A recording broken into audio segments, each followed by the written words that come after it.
a flu for the last 2 weeks. I thought I got over it last week, and then bang, yesterday again, nose running, eyes burning. So I'm back to square one. Anyway, so last night I drugged myself sufficiently to get ready for this morning. What I didn't know, those, the Nurofen and Nurofen Advance and all these things put you to sleep nicely. So this morning I woke up, I said, gee, I've got a class this morning, better rush. So here I am. So it's really nice to see you guys here this morning. I hope I see the same crowd for the next 11 weeks. In terms of how we're going to run this class, as you can see, the configuration of the setup in this room is kind of not like your big lecture theater, okay? So you're all sitting around a table, and there's a reason for that.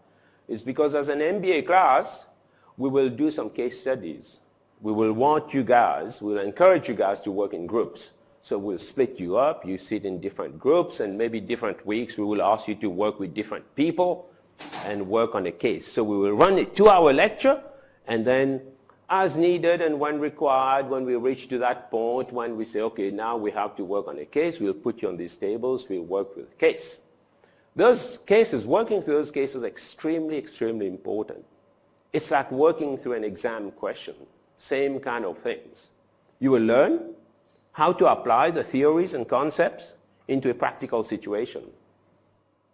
Okay? And trust me, when you go to your work, when you finish your studies, you go to work, no one will ask you to write an essay. That's gone. That was your undergraduate. You've written so many essays. You're so good at writing essays. Fantastic. But from now on, what you will be expected to do is to apply your knowledge and those concepts and theories and all that to resolve problems. And most of these problems, where do we get those problems? Because we observe them. They are real life problems. Okay? So that's what we will be asked to do. All right. So how many of you have worked before? Before you came to this unit, you have worked. So you have got some work experience. It doesn't matter what you've done. Okay? Washing your parents' car is not work. Okay? Work means every morning you get up, you get dressed, you show up, your boss is there, you greet your boss, and you develop skills that give you that workplace skill. So how many of you have done that? Let me see. You had a job. Okay, that's good. How many of you are taking, for how many of you is this unit the very first unit at Deakin?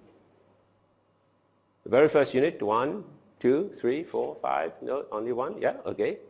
So you all know what Cloud Deakin is? Yep. You all know how to use Cloud Deakin? Good. You all, I take it because you all know what Cloud Deakin and where to find it. You have all looked at the unit guide for this unit? Yeah?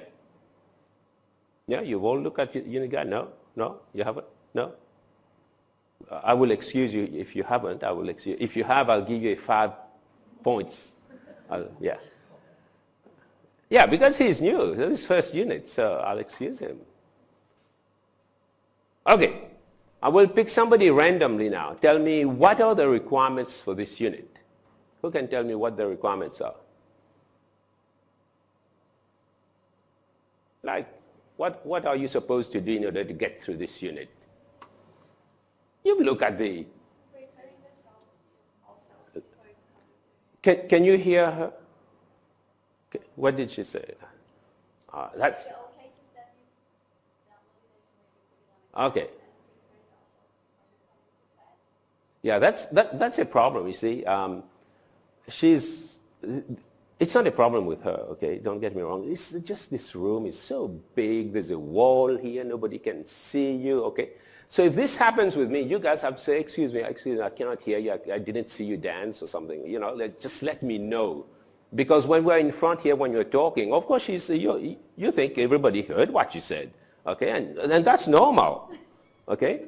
But if you guys, if there's anybody that doesn't pick what Ruby is saying, there's nothing that is disrespectful to say, excuse me, Ruby, I just missed that. I didn't hear you, you know. I usually do that when I'm talking to people, you know, on Skype or Zoom. I say, oh, look, I'm losing you here. You're breaking up a little bit, you know. So you have to speak up. Okay, so one of the requirements is preparing all the stuff before you come to class. Okay? So is that a kind of a realistic thing to expect? Like, you do a little bit of reading, you check it out, okay, I'm going to class, Ruby will come all prepared, maybe Doran will be there, will surprise you 1 week or another week, and you come here, I find out, I say, how many of you have read this stuff? And everybody goes, what stuff? It's not good. You don't get good value out of that, okay? And I tell you what's the worst value is. If I come here, I open the book, I say, okay, today we're doing chapter 6. I start reading the chapter 6 to you guys. I think that's not even undergraduate, that's past.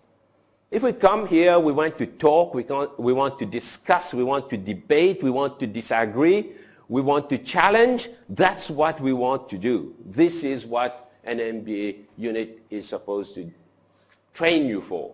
You don't just accept whatever you're reading in the newspaper, whatever everybody is saying. Okay? That's what, and for you to be able to do that, ideally you should come prepared, read the chapter a little bit, and read some of the notes, there's plenty of stuff, and then when you come here you find out you get so much more out of it.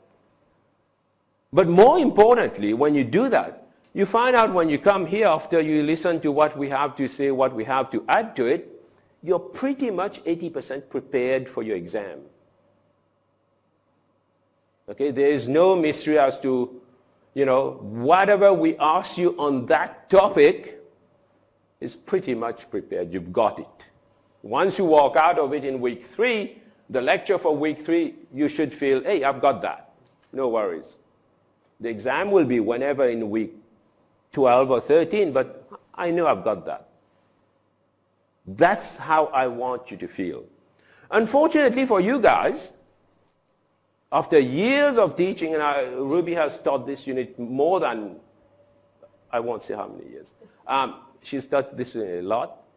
Every year the class, oh, is this going to be on the exam? Oh, is that going to be on the exam? I say, yeah, even if it is an exam, what is the question? You have a question?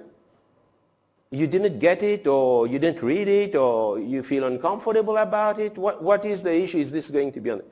Everything is going to be on the exam. Don't ask that question ever again. Everything we do here is going to be on the exam. Everything which is available on Cloud Deacon is going to be examined. It's up to you to go and read and integrate this stuff and figure out what is its relevance. Even a video.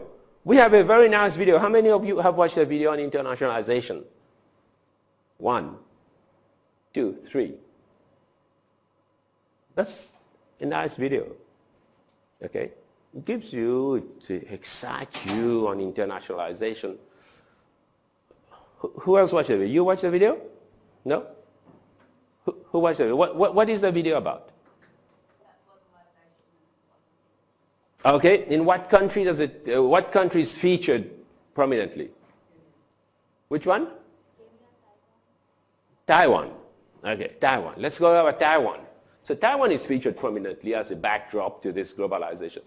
So in the exam, we might ask you a question where if you've watched that video, you will draw a little bit on the main message from that video. Let's take Taiwan, for example. Taiwan is a country that has gone up and up and up and globalized and this and that and restructured its economy, foreign direct investment pouring in, economic liberalization, all these things. So that can come in handy. And let's just say 10 minutes video, you watch that, but just watching it while you're chilling out, and then after you watch it, you don't have a clue what you've watched, you just forget it. That's not good. You have to engage with it a little bit. It's a video. We chose this material very, very carefully for you guys. Okay? So everything is there for a purpose. You have to connect. You say, oh, they're talking about Taiwan, but I also know that right now Taiwan and China are having a bit of an issue, a problem. So how might that affect globalization in Taiwan? Okay, so you have to connect that. All right? So I want to see you guys become proactive learners. Remember, I want you guys to become proactive learners. Very important. Write it down. I want to be a proactive learner. When you turn about 65, you look at that notes again, what you've written. Okay?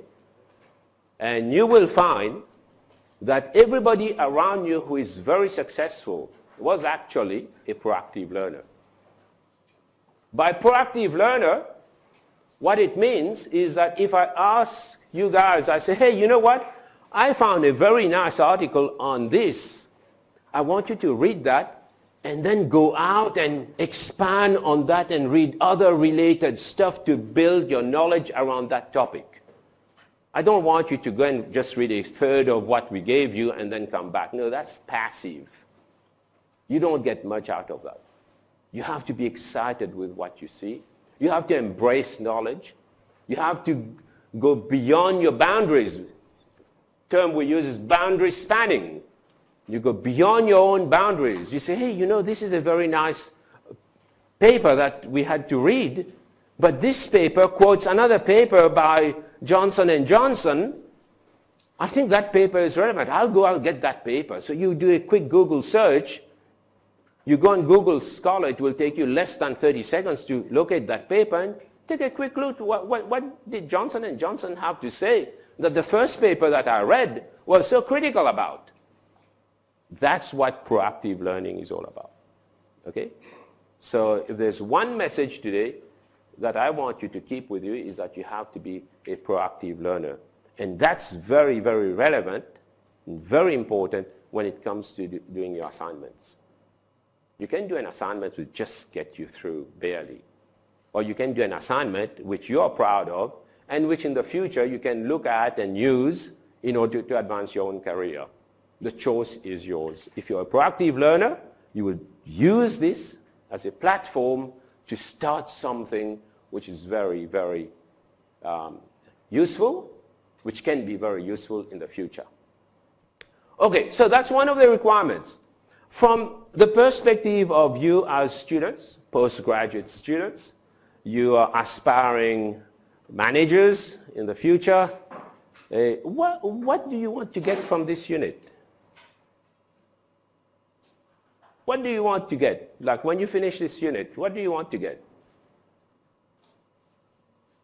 I will take 5 responses. Okay? All those who just came slightly late, that's not good. I could have been late too, but I have a good reason. Okay? And I'm a professor here, so I can be late. But for you guys, try to be here early. Okay? I will excuse you this time. We do have a unit, a lecturer. I don't even know his or her name. I think it's a her. Where students tell me at 9 o'clock, she locks the door. People go outside banging, hey, let me in, let me in. No, get out. Okay, we left the door open, so we'll excuse you. But try to be here early. There's absolutely no excuse. Yeah, of course there are some excuses. The tram broke down, whatever, or you took some medication, you slept in, whatever. But try to be here on time. Okay, so what did I ask? 5 students, I will ask them, oh yeah, what do you want to get out of this unit? Why are you taking this unit? Come on guys, I want you guys to feel comfortable to talk. What do you want to get out of this unit? Like why did you choose this unit?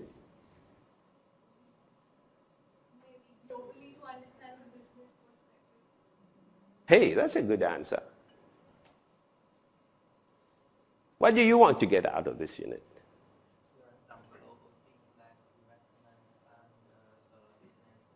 Okay, fair enough. The one sitting at the back, so he will never get to us, so I'll go at the back now. Yeah. I'll start from the back. What do you want to get out of this unit? I know you're hiding like you. No need to hide. Last night I heard a big bang at my house. We were working, this big bang. I thought somebody's trying to break into the house. So I rushed outside and my wife went hiding. I said, I'm going outside and you're hiding? So, okay, go ahead. I think it's a female trait, just hide. Yeah. Yeah, I'm going outside to fight, But there was nothing. Yeah. Okay. What do you want to get out of this unit? Why is that important? So that you can get to know the rules and policies when you cross Because of globalization. Why? Because of global. So why is globalization? Why is it important? Globalization. Because these major companies trying to work with the supplying or outsourcing responsible expanding. Companies are getting more people out of the Okay, you get her to teach the first lecture. Okay, so that's good. Yeah. It's okay. Yeah, we will get some presentation. Yeah. So companies are going outside of their borders. They're going overseas. Japanese companies investing in Australia, Australia investing in Ukraine, Ukrainian companies investing in China, Chinese companies investing everywhere, okay? So in this day and age of lower boundaries, lower borders, we have more porous borders where people, capital, investment, knowledge, all that is flowing seamlessly without too much constraints. So we have a situation where businesses are truly everywhere from every country, isn't it? And in that environment, it is important for managers to know what? What is important for managers to have a good grasp of in that complex environment? As opposed to an environment where you have a little shop here in Burwood, the guy gets up in the morning, opens shops, every students come in and buy their phone cards, whatever you buy and sell, and that's it. That's a very local business. But now increasingly, we are seeing the emergence of small global businesses. So managers have to have a good grasp of the different rules and regulations and policies and cultural differences, managing finances across borders, managing people across borders. All these are becoming crucially important. And in this unit, we will try to put all this within a certain framework, and that framework that we will, because it's so complicated, everything relates to everything else, and we're all very confused. Okay? But we will try to reduce that confusion, give you some clarity by putting all this within a certain framework, and take you for the next 10 weeks to explain how culture is important. I think that's week number 3. And then we will talk about international trade. I think that's week number 4 or something. Okay? So we will put that within certain frameworks, and those frameworks that I talk about will give you a good theoretical understanding of the phenomenon at play, how that phenomenon interacts with other dynamics of the economy that we observe usually to explain what is happening. So that's what this unit is all about, okay? So I'm not too sure. I was pleased to hear that when I asked, why are you taking this unit? Sometimes I get an answer like, I have to. You don't have to. You can go and leave. You don't have to. In fact, if you leave tomorrow, you get a full refund. Okay? So you don't have to. I hope that you're taking this unit so that you can enrich your own knowledge of the global business environment and how managers can become more effective in operating successfully in that complex environment. Okay? I hope that's why you're here for. What do you have to do to complete this unit successfully? We heard about managing this, managing that, and then my response was, you have to be proactive learners, okay? What are some of the other things you have to do in order to complete this unit? From your perspective, or from the perspective of everybody else here?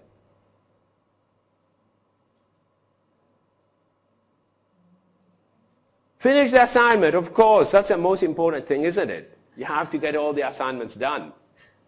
Like, I can guarantee you this afternoon on the Cloud Deacon, there will be lots of things. Oh, this assignment, what do I have to do to get an A? What do I have to do to get a B? Okay. Now I will give you the shocking truth right now.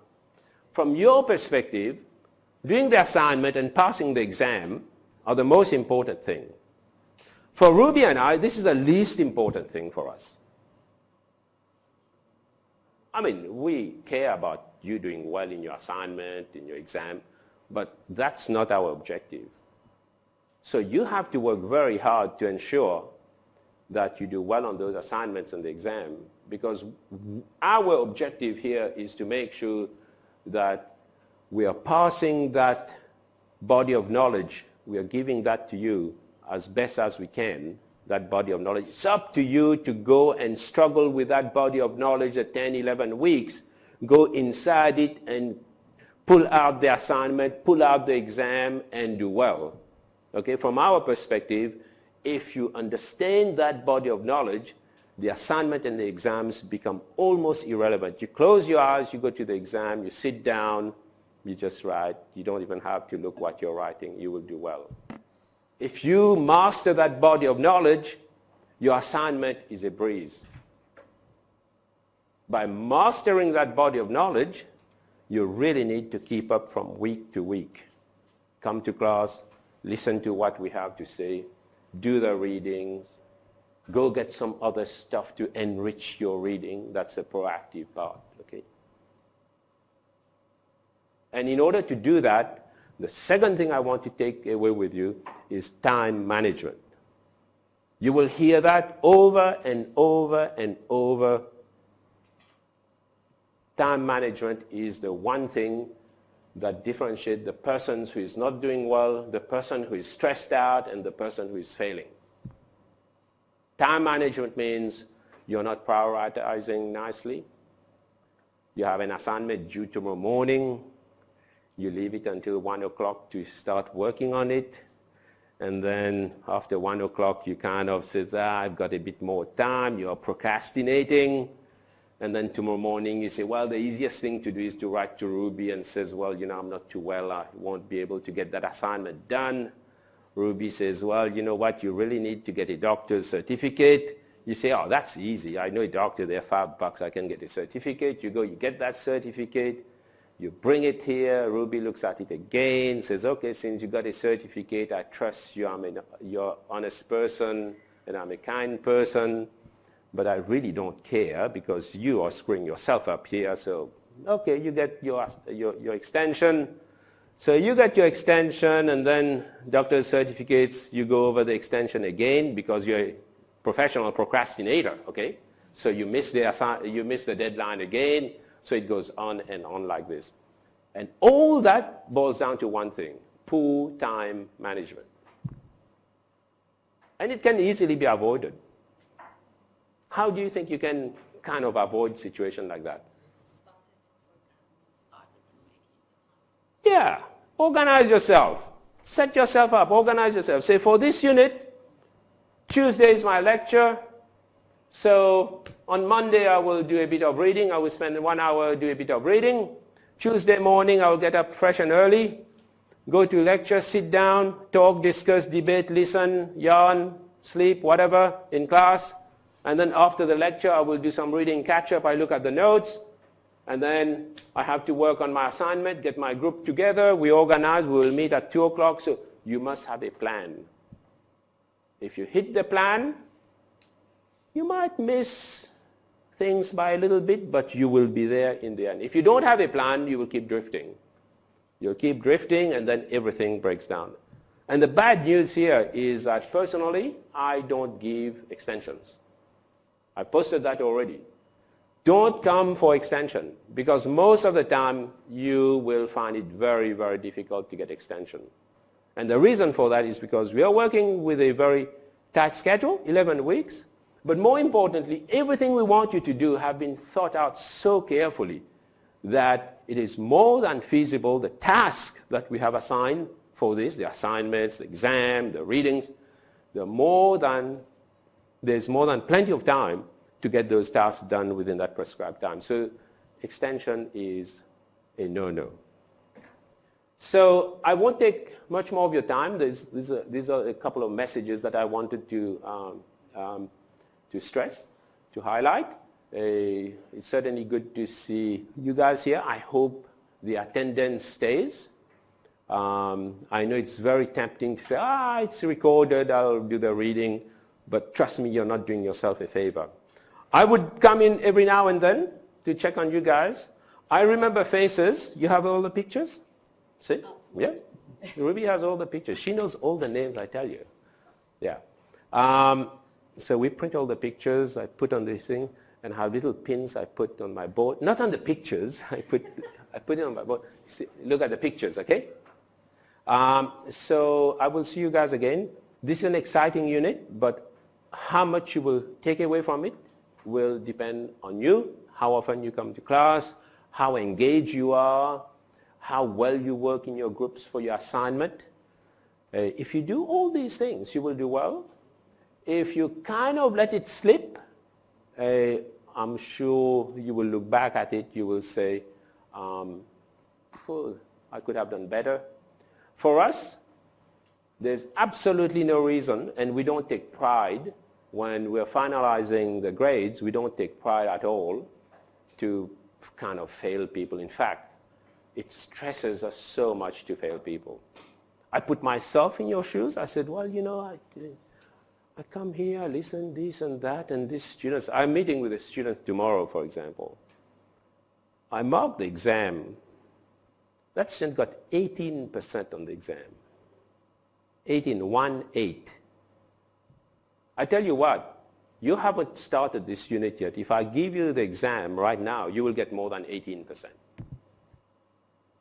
And that's true, hand on heart. If I give you that exam that the student wrote, I say, give this a go. You will get more than 18%. How do you explain somebody who's taken this unit for 11 weeks manages to get 18% on the exam? And that's heartbreaking for us. And even marking these things are very hard. And now it's becoming complicated. I'm meeting with a student and I go on and on. Okay, so that's a different story. Not for you to worry about. Okay, is there anything you guys want to ask me? Ruby will go over the assignments, the exam, and all these things. But I just wanted to come here to introduce myself, introduce Ruby. My office is upstairs on level 5, LB 5113.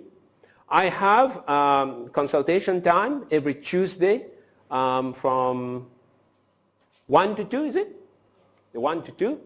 Unfortunately, today I have a faculty meeting, so I won't be there if you come to see me, and I will put a little note. But normally I'm there every week, 1 to 2. Don't send me email, don't send Ruby email, because you know why? Because we get like 200 emails, we go delete, delete, delete, tick, tick, tick, tick, tick. And also, because we're teaching different units. So students will write an email that says, hey, when is the lecture? Then we have to write back, for which unit are you talking about? And then the student will say, I am Sharma. I say, which Sharma? I have 5 Sharma in my class. Like, you know. So no, use Cloud Deacon, please. You go on Cloud Deacon, you put a posting, and I will monitor it. I'm on it 3-4 times a day. I will monitor it. If there's a question, most of the time other students will give the answer. And if I see that you guys are struggling with the answer, I will go in. I will say, no, this is the deadline for it. Especially for assignment deadline. Everybody seems to be confused about when an assignment is due. Well, the deadline is specified very clearly, okay? So, you guys have any question?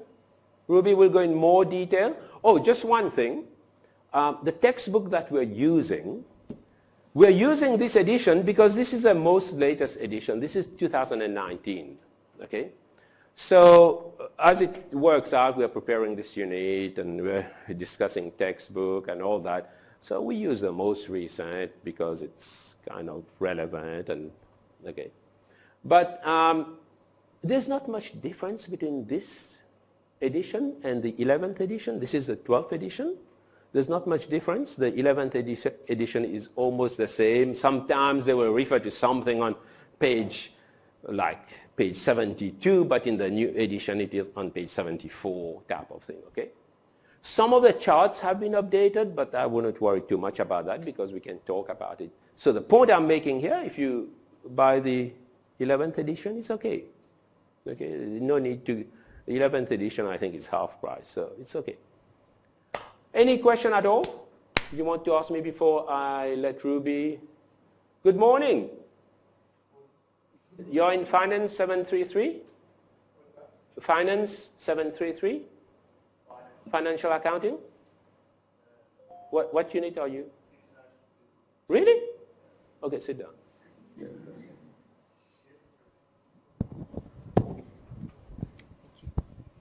Okay, guys, if you don't have any question, I will leave. I will let Ruby continue. It was really nice to be here. Hey, when you guys sit on your table, whenever I go to meetings and stuff, I have to sit on tables like this. Make sure you get a chair that faces over there, like not your back is facing. And then also, like these guys there, is there any reason why you're there, not here? Not today. After the break, you can come here. I try to sit in front a little bit, so it's a bit nicer. And you also avoid being picking on, like we'll pick on you quite a bit when you're sitting at the back. Because we know that sitting at the back. So we'll come at the back, we'll say, oh, you go in front now, spend 5 minutes explaining this concept. Okay guys, shall I go and do a presentation? Each of them stand up and tell me who they are? And no, we won't do that. But I have consultation time. I encourage you guys to drop by every now and then. Just check with me for anything, if you have any question at all. But most of the stuff that we'll be doing here will take place on the cloud. You can engage, talk.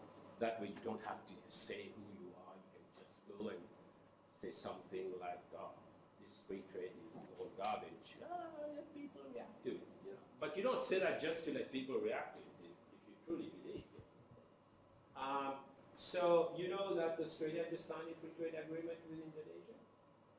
So we'll talk about that a little bit at some point in time. Is it exciting or not? I don't know. Okay.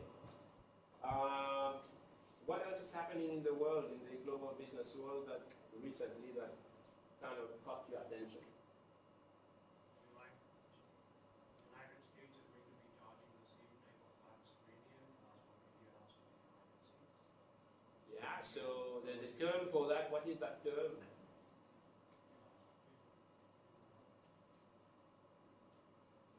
Okay, we'll Start with R.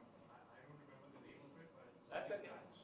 That's okay. So that's good. What else is happening in the international business? China. Yeah. China, US. What are they doing?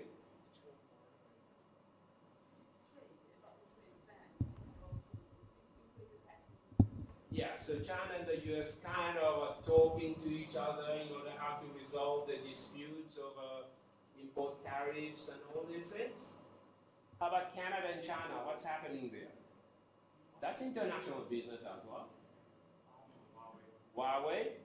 What aspect of international business would you guys put that in? Huawei, Canada, kind of relations? Political, yeah, that's good. Political differences, okay. What else is happening? Brazil? Brexit. Oh, Brexit. Oh, very good. Brexit. Yeah, Brexit. What is Brexit? Who can tell me in one word what is Brexit?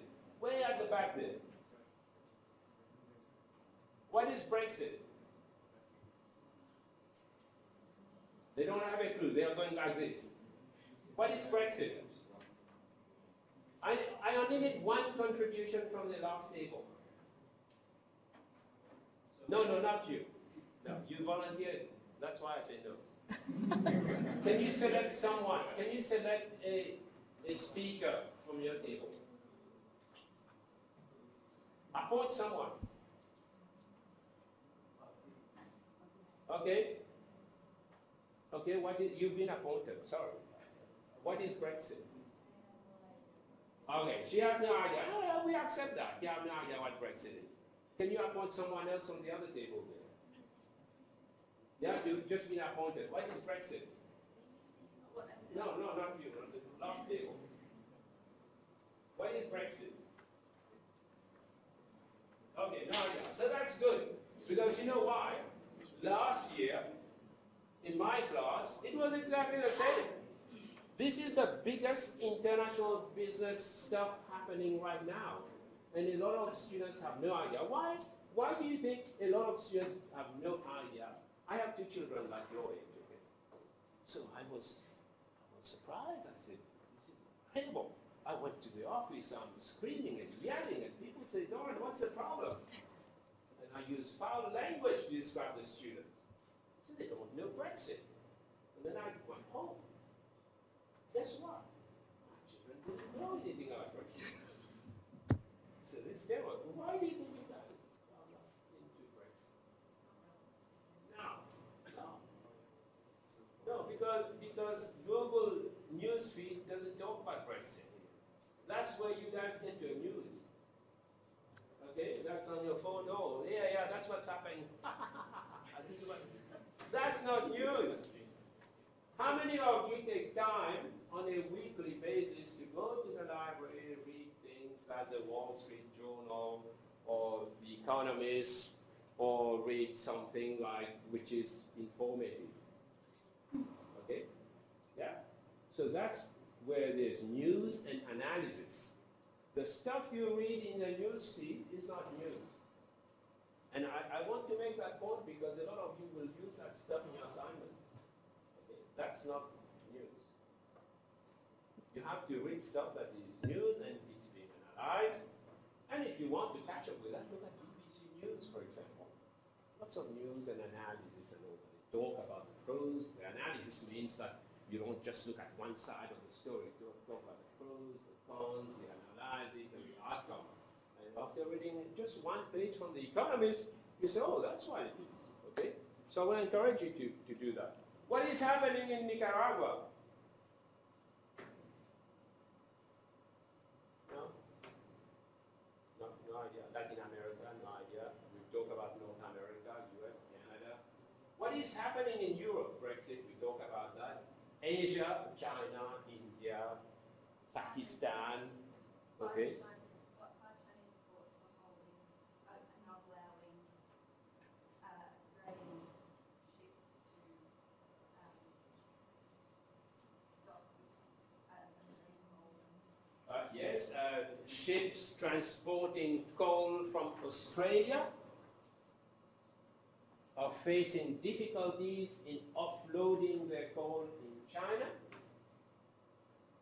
And there's confusion as whether it is official Chinese policy or whether it is just soft retaliation against Australia's kind of policy towards Huawei's development of Australia's 5G network. That's a very simple explanation of a very complicated story, but that's what it is. Okay. And that whole business for us is worth billions of dollars. China knows it. China is our biggest market. They're just telling the ship, so you can wait there. We're not ready to offload it. You're just slowing it down. Okay? That is called non-tariff barriers. You will cover that. You're affecting trade without imposing any formal tariffs. A tariff is a duty. This is an administrative obstacle. This is a non-tariff barrier. What is happening in China? We've covered the whole world, haven't we? What have we missed? What is happening in the South Pole? I don't have a clue. Okay, guys. Okay. So, I'll see you guys soon. I will see you whenever Ruby tells me, you know, that class is like, you better come in and give it a bit of a beating. So I'll come in then. Okay, Ruby, it's all yours. I enjoy being here. I wish I could stay longer, but she put me on a very tight leash. Okay, Thank you, Doran. Thank you for your time. Bye. Thank you. Well, good morning, everyone. Good morning. My name is Ruby. I have a few former students here. Very happy to see you all this morning. My full name is Ruby Ma. the university give us titles, so Dr. Ruby Ma, Professor Doran Chatty, but you can just call me Ruby. So the initial plan, as I understand it, was that I was to help Doran deliver both lectures, but now I'm only being asked to deliver the morning lecture. So Doran will look after the evening lecture, which is a separate day. So for those of you, if you're a morning person, you'll be here and I'll be working with you on a weekly basis. For those of you who prefer a later start, you're more than welcome to change to Doran's evening class or in the later afternoon class. The contents will essentially be the same. Now, having said that, I realized it wasn't even projected, so because I did ask Doran whether he wanted to talk through the documents, but Doran wanted to sort of introduce us and give a bit of overview. So we didn't even get to show you the Cloud Deacon site. Now, before I even start, you have all been sitting down for quite a long time, 47 minutes at least, 50 minutes. 5 minutes break, get up, have a bit of stretch, okay, because it's not good for you to sit down for a whole 3 hours. So for my past students, you know that I like to engage with you all. I'm not very, very formal in the sense of you have to be glued to your chair for the whole duration. I do mean it. Get up, have a bit of a stretch, because we are not used to sitting down. We are not supposed to be sitting down long periods of time. But modern human beings sit down for long, long hours. So do stretch, because no matter how good you are with your concentration, if you sit down for long periods of time, there's no way you can be an effective learner. So at any point in time, if you feel that we need a break, and if I forget to give you a break in between, I usually give you a break in around the halfway mark. Signal, let me know. I might get carried away with our discussions, and let us have a quick break. Okay, there are ladies and gents just down the corridor. There should be water fountains somewhere nearby, if not upstairs. This is building LB. Most of our staff members that teach in the postgraduate programs are upstairs. So Doran's situated on level 5. Okay, so for myself, I only work part-time.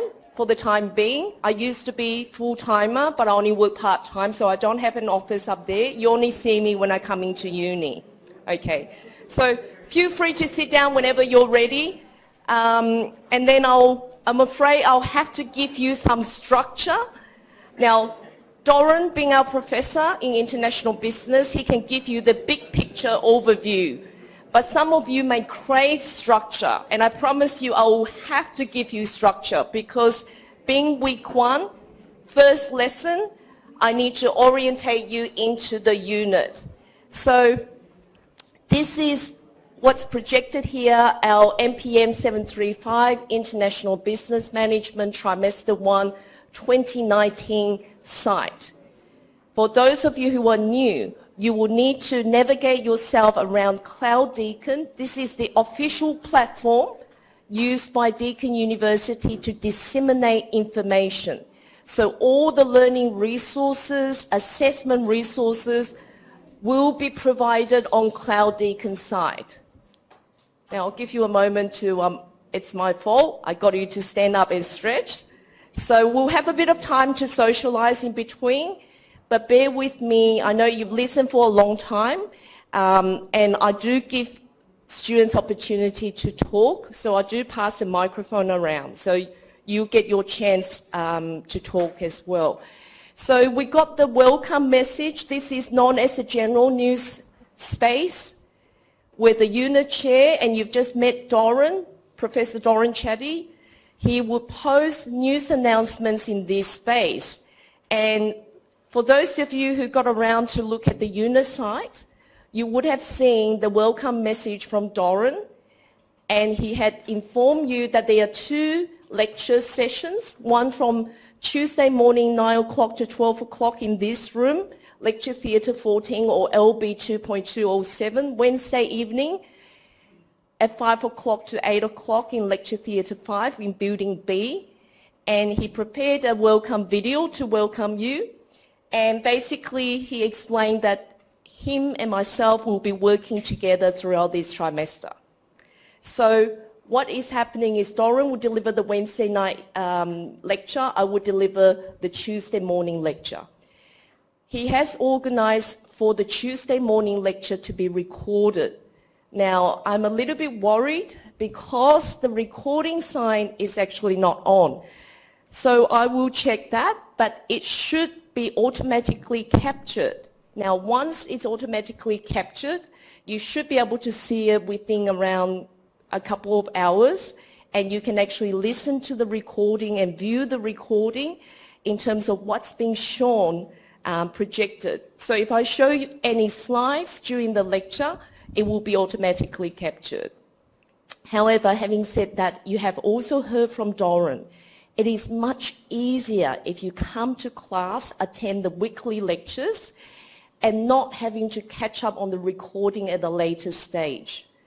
It is much more active form of learning.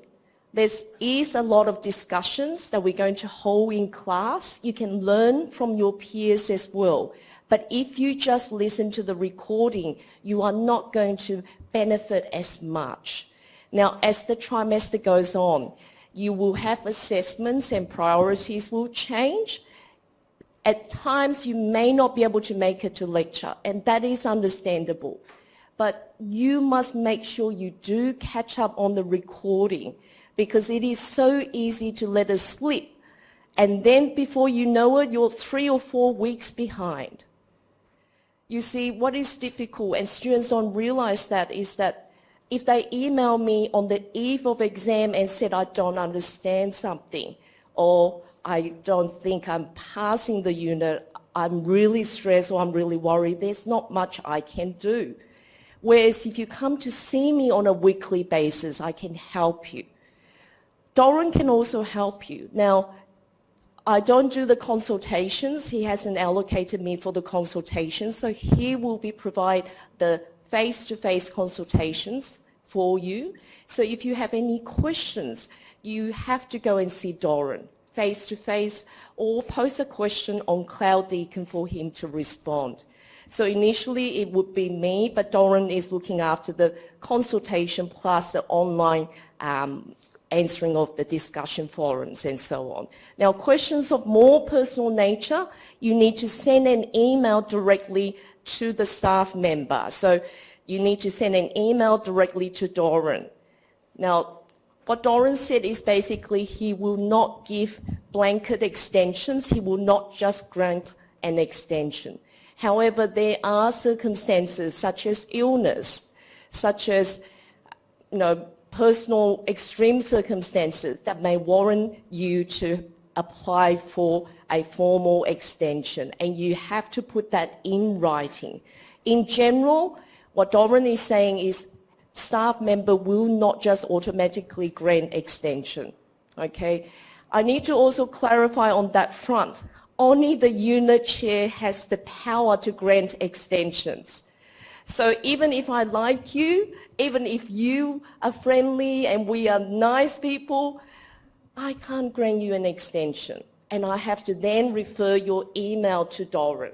So I just want to clarify that. Don't think that I'm mean because I'm not granting you an extension. Only the unit chair has the power to grant an extension, or any special consideration has to go through the formal process.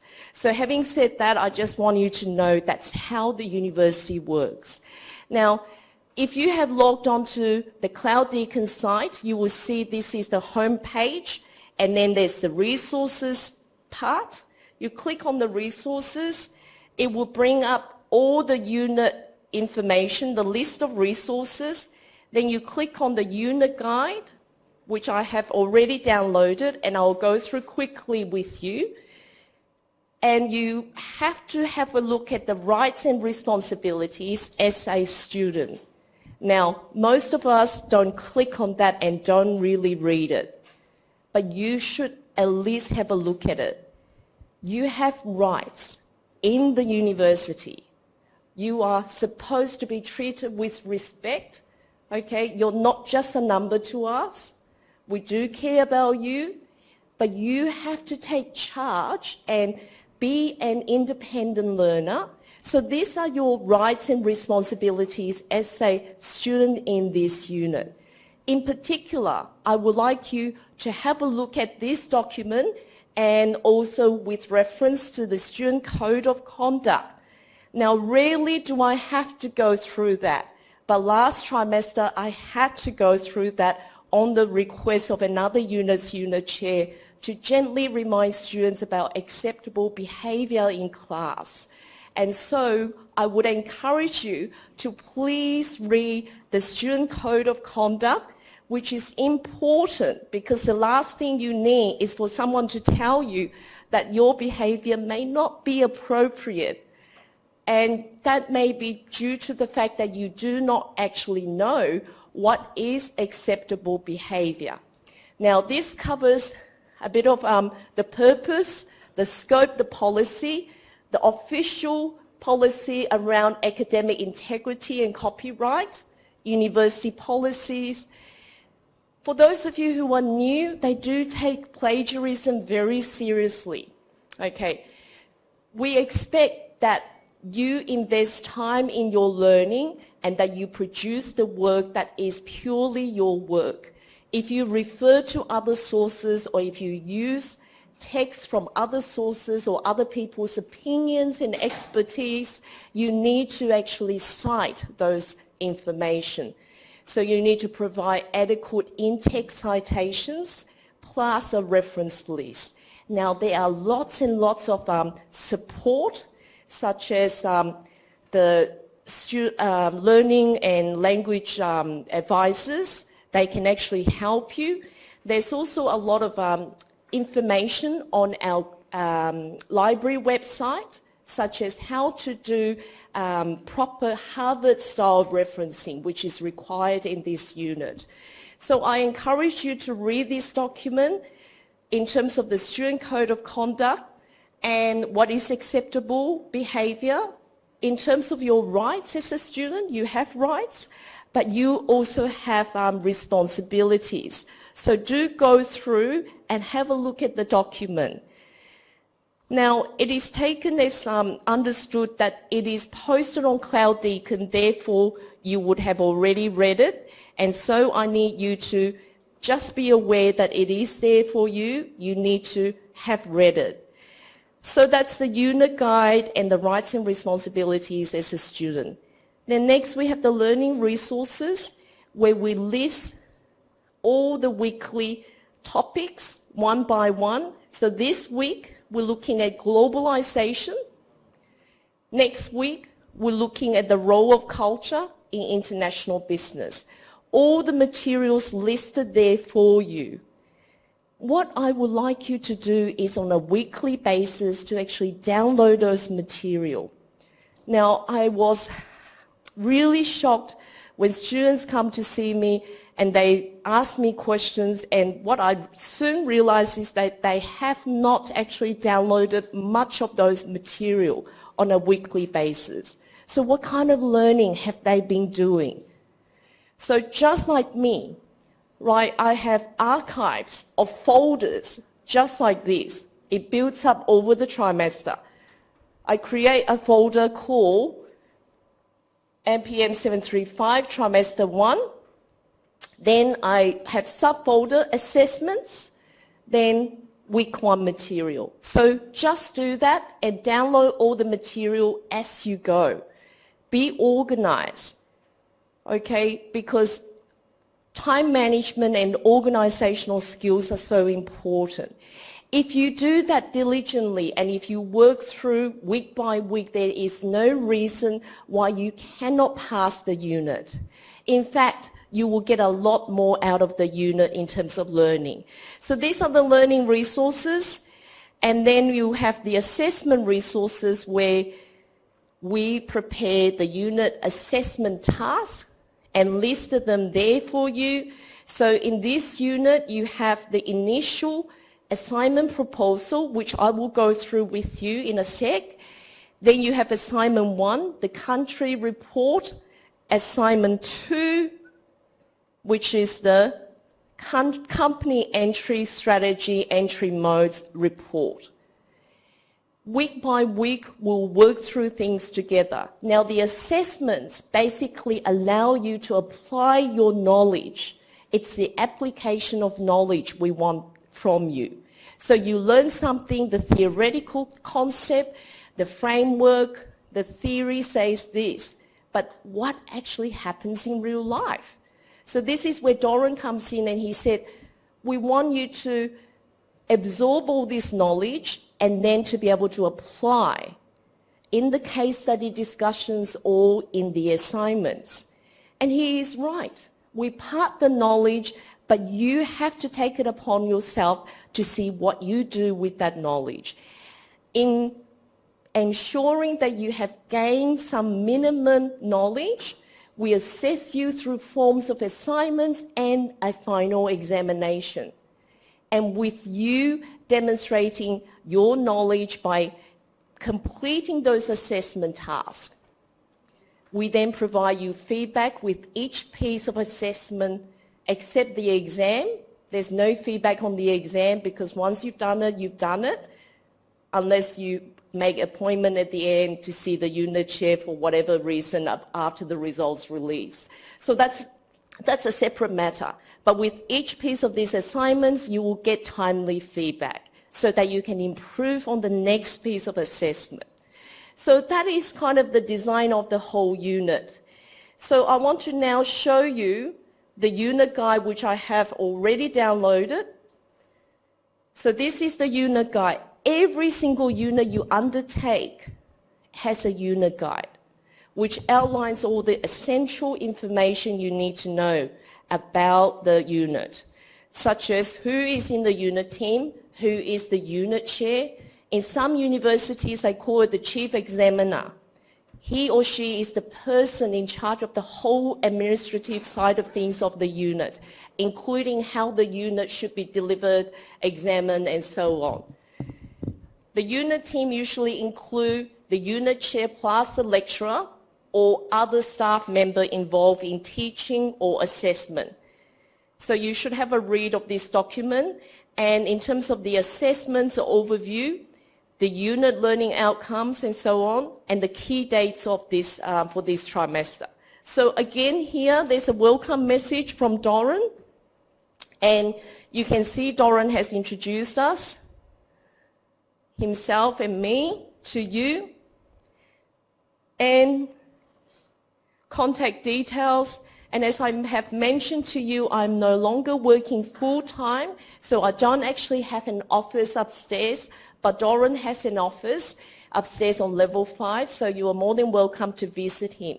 But do send him an email and let him know that you're coming on top of that additional consultation hour, so that he knows to expect you, because Doran is very busy. He may be in meetings or he may be away from his office. So any administrative queries you need to direct to the unit chair. Now, other general learning matters, you post them on CloudDeacon for Doran to answer. So these are the graduate learning outcomes, and then you need to have a look at it in terms of your understanding of what the unit is actually providing for you, such as discipline-specific knowledge, communication, digital literacy, critical thinking, problem solving, self-management, and also teamwork. You also have the unit learning outcomes, and I won't read through them for you. You should have a look at these. But more importantly, I want to talk about the assignments, because most of the time students really only care about the assignments because they want to get the marks, and it's understandable. So I need to go through the assignments, the assessments with you. However, I do hope that we can have a dynamic, interactive trimester where you and I and the peers all work through this set of materials together. That we don't just turn up to class and want to just finish the assignments and get the mark. That you get a lot more out than simply finishing assignments. So there are 3 assessment tasks, and you should have a look at this. I will go through the more specifics in a sec. And then at the end, it says there's a 3-hour seminar each week. They mean the 3-hour lecture, which is like what we're having now. So on a weekly basis, you either attend my lecture, this 3-hour lecture on Tuesday morning, or Doran's lecture. Then you can also go online to Cloud Deacon's site to access information and communicate with us. As Doran has pointed out, this is the current edition of the textbook. Now, most students will say, well, can I use an older version? For this, the purpose of learning in this unit, the last edition are perfectly fine. Now, as Doran has already mentioned, we provide the latest edition, the 12th edition, so students who wish to purchase a brand new textbook can do so. There are copies in the library. I have the older edition. Doran has only just given me this copy this morning. A lot of the references are still referring to the older edition. So the older edition is perfectly fine. There may only be an odd diagram or table that is actually from the new edition. But from what I could see in terms of the contents in the lecture slides that they have already uploaded are also referring to the older edition. So the older edition should be fine. So the textbook is available in the Deucer bookshop, and there are also additional learning resources. You can see that there's a lot of information provided for you. Now, the unit weekly activities is what I want to refer you to. As you can see, it gives you the week-by-week listing of all the different activities we're going to cover. So you can print this page off, almost like a unit planner, or take a picture and put it on your smartphone so you can refer to it all the time. So what are we covering for week 1? Globalization. Ruby will discuss the assessments with reference to chapter 1. As you can see, everything is carefully planned out for you. So if you don't go through week by week, you're going to actually miss out on a lot of information. And as much as I want to help my students, there's really not much I can do when you write to me on the eve before the exam. I can't perform miracles. So please do understand that. Now, most of my students understand that it is important to keep up. It is not a difficult subject. Nothing is difficult. You are all very intelligent individuals to be sitting here. You're undertaking postgraduate study at master's level. You should all be very proud of yourself, right? The fact that you are here is an achievement. You are undertaking a master's level program. So what is this? You just have to be a little bit organized with your time, and that's all it takes. So this is the weekly planner. I would encourage you to follow this, and this is a program we will go through on a weekly basis. So next week we'll be looking at the role of culture, and we will also have a guest speaker. So I encourage you to turn up on time for next week. My other colleague, Dr. Jane Menzies, who I work very closely with, she is also your Director of MBAI International. She will be joining us in next week's lesson to introduce our one person. So please don't be late for next week's lecture, as we do have a guest speaker coming. So that's the program. On a weekly basis, our 3-hour seminar will cover all these weekly topics. In the background, you will have to work on your assessments. So most of the time, you will be coming to class but still thinking about your assessments. And that is fine. I understand. I've been a student once, okay? Many times, actually. So I can perfectly understand your concern. So what I'm going to do now is to quickly show you the assessment documents which I have already downloaded from Cloud Deacon. You just have to go to Cloud Deacon's site, like what I have shown you before, and download all these assessment documents. So The first one is the group proposal, which, as what it suggests, it's a proposal to be written by a group. A group that's going to allow you to work on the assignments together from this point onwards. So what I would like you to do is to try to recruit your group members. Now, look around the room. Okay? Who can you work with? Now, you don't just go up to someone and say, excuse me, can you be my group member? Because I notice you're very pretty and, I'm very attracted to you. So, apart from she's very pretty, she has also been demonstrating active learning. She has been up to date with all her material. She has got a copy of lecture notes. She has been responding in class. She has been asking questions. She's a very good person to have on a assignment team. So don't just choose someone because you're attracted to them. Choose someone who you can work with, who will be willing to put in the effort. If you're aiming for a high distinction, which I hope most of you would be, then recruit like-minded people. It is not that the others don't want to get a high distinction. It is because others may be working and studying part-time, and they may not have the time to commit to get a high distinction. As much as they would like to, they may just not have the time. So you need to be authentic about it. You need to be honest with other people. If you don't have the time and the person come up to you and say, you look pretty intelligent, I want to recruit you as my group member. Now I'm aiming for a high distinction, but you clearly know that you really under the pump, you don't have the time to commit to achieve a high distinction grade. You may get a credit because you just don't have the time this trimester. Then you have to be really authentic and really honest with the person. The last thing Doran and I want to hear are students coming to us and say, oh, my team members are just not contributing. Right, we don't want to hear that. We want to hear that you're working well. So you need to set some group goals, some group rules when you form your group. The reason I'm saying that is this group proposal requires you to work in a group of 3.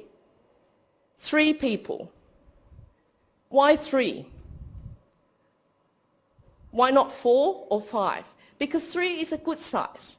Now, if you're only working in pairs, there may be that danger of groupthink, yeah, what do you think? Oh, yeah, good, yeah, no, good, But having that third person to say, wait a minute, we're going off in a tangent. It's really not right.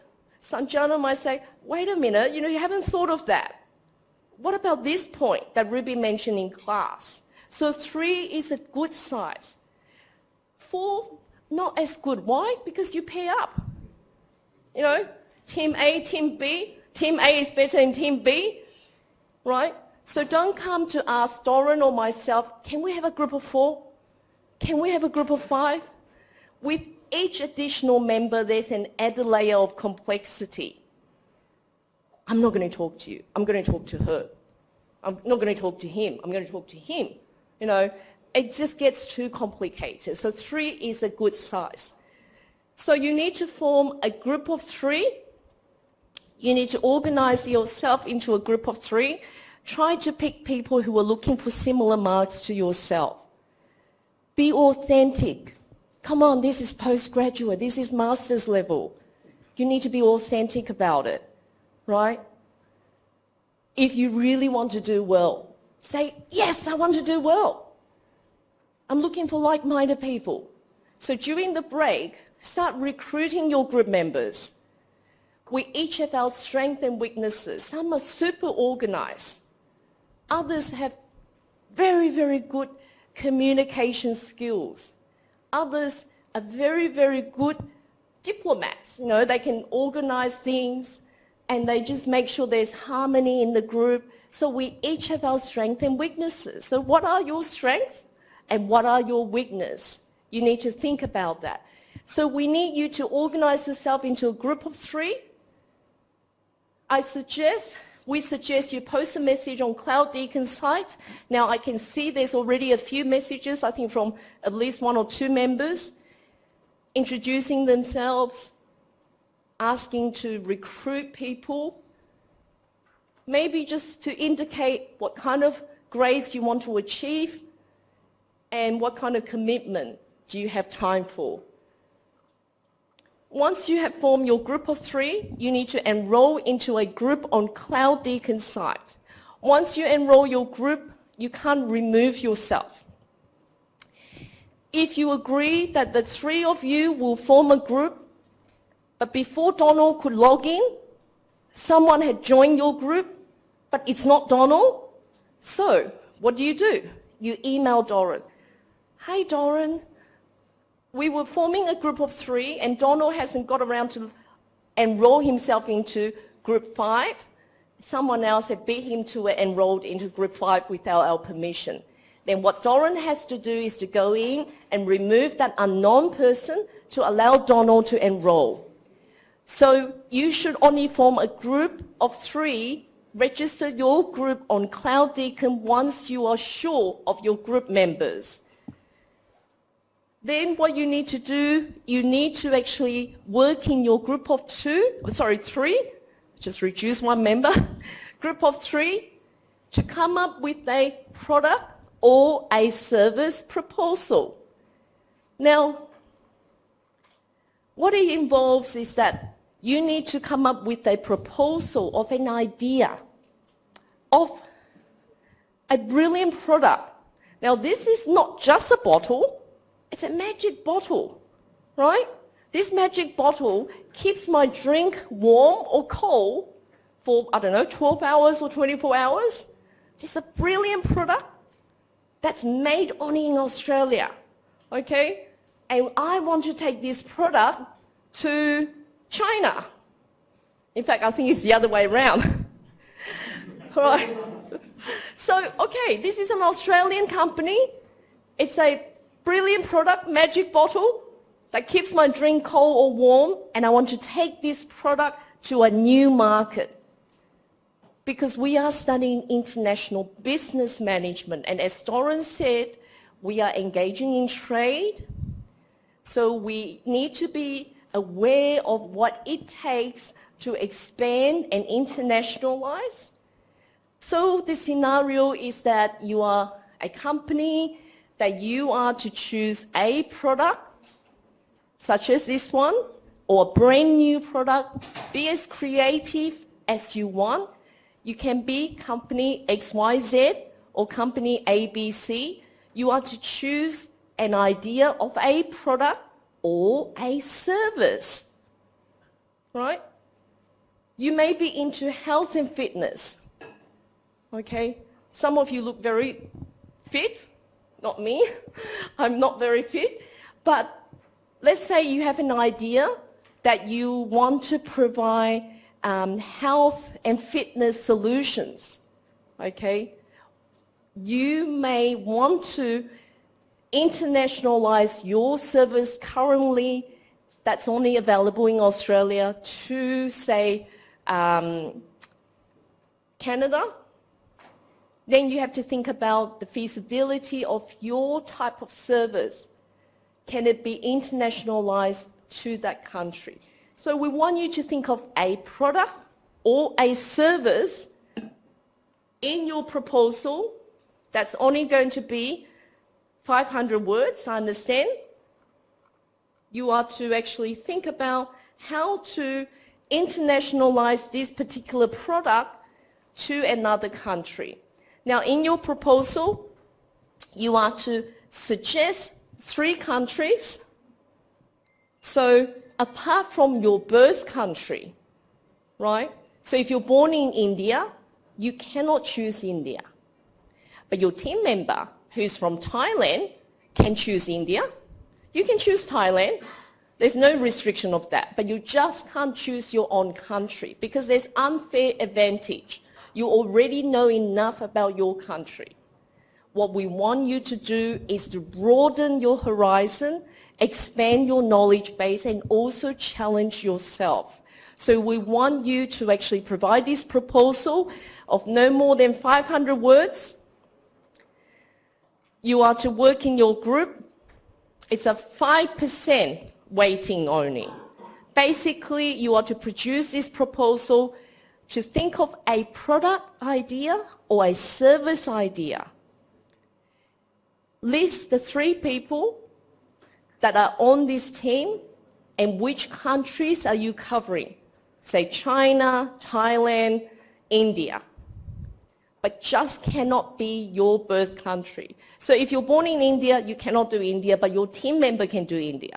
If you're born in Thailand, you can't do Thailand, but your team member can do Thailand. Or you might venture out and pick a brand new, a totally different country. Not any country where all 3 of you are from. Then you are to produce this proposal together in your team and talk about this product, this wonderful product or this service. How are you going to internationalize this product? Not at this stage, but you want to internationalize this product or service. This is a proposal. So it is only the beginning of your assignment. So in this proposal, you are to only suggest the product or the service that you're thinking of and the 3 countries that you have chosen. And give a little bit of rationale or justification as to why you are picking that particular product or service idea and the countries of your choice. So this is the first step. You are to then submit that on Cloud Deacon by the due date. Now, in the past, they asked me to mark all the proposals. But this trimester, we have 4 markers. Okay? So your proposal may be marked by me, or it may be marked by Salil or Sumit, and I think there's another additional academic member who will be marking the assessments as well. They will sign off with their names. So once you receive the feedback, you are to read your feedback of your assignment proposal, and if you don't understand anything, you need to then contact the staff. I don't understand your comments. I clearly state that in my proposal, but you said I didn't. I don't understand why. So please understand, I'm not marking all your assignments. I haven't been allocated the work to mark all your assignments. I'm only marking less than 1/4 or something. So your proposal will be marked by an academic member on their unit team. Now, the academic member will provide you feedback and will give you the okay. Say, yes, go ahead. The proposal idea is sound. The product is brilliant. Go ahead, internationalize this product into your chosen countries. Or go ahead, internationalize your chosen service idea into those 3 chosen countries.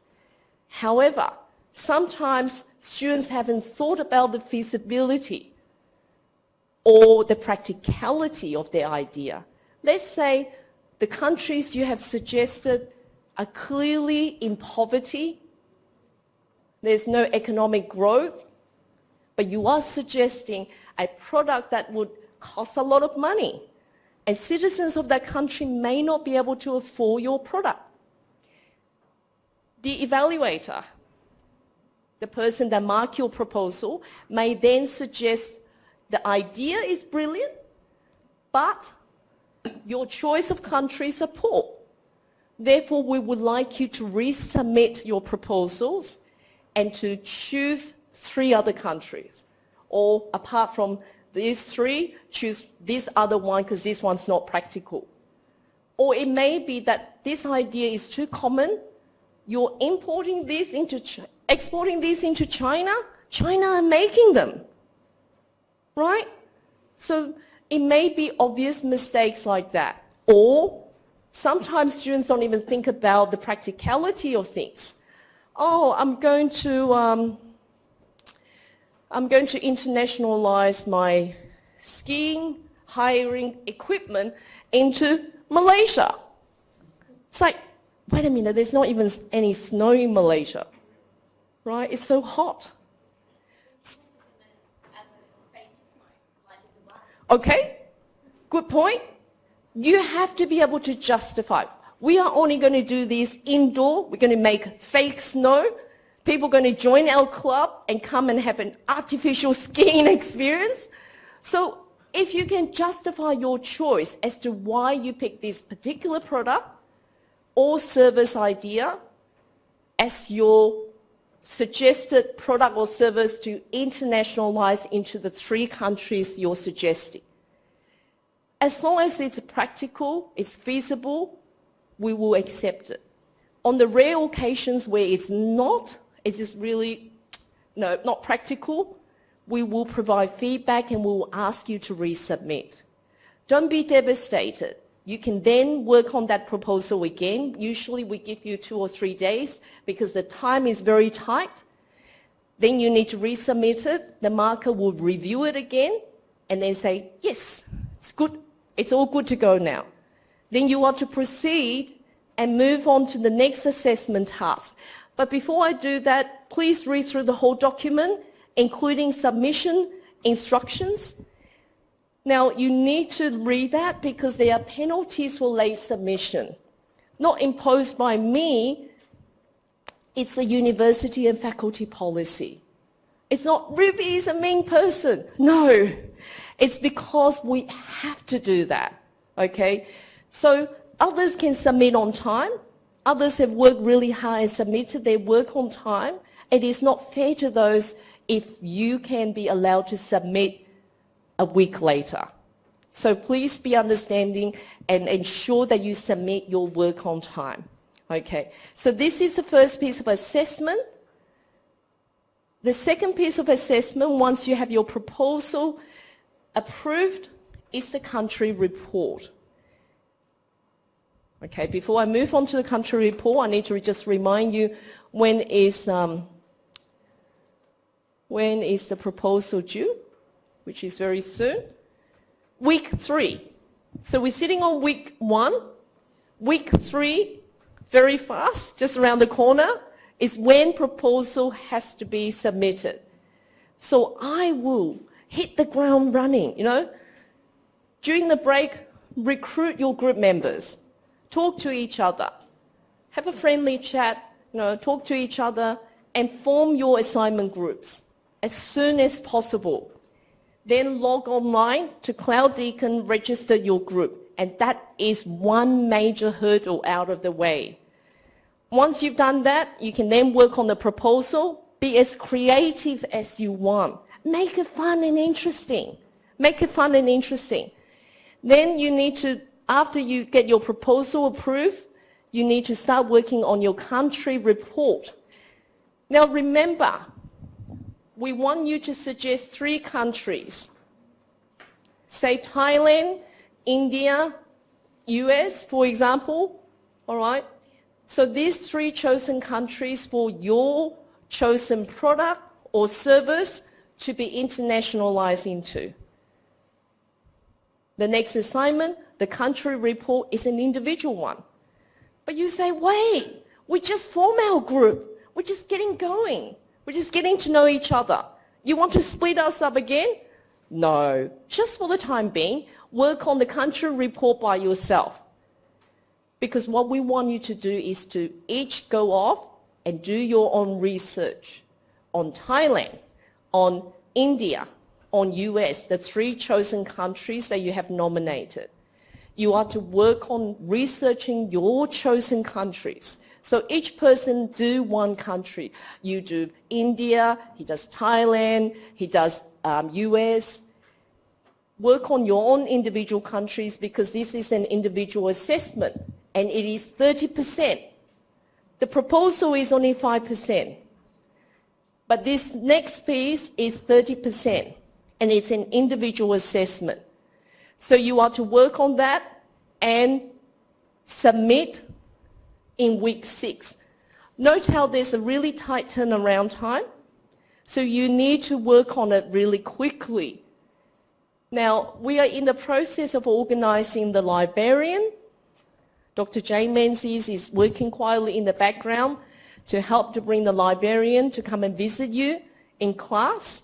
We hope that she can join us in week 4 around there to provide you some guidance in terms of searching strategies. University has a lot of online digital resources such as journal articles, media articles, reports, country reports, industry reports, very useful reports that you can access. There's no reason why you cannot do your assignment. So the librarian, we hope that can join us. Otherwise, she'll prepare some sort of guide for us to share with you. So this assignment is for you to work on individually. So after you form your group, worked on the proposal, you break up, but you don't break up forever. You come back again in assignment 2.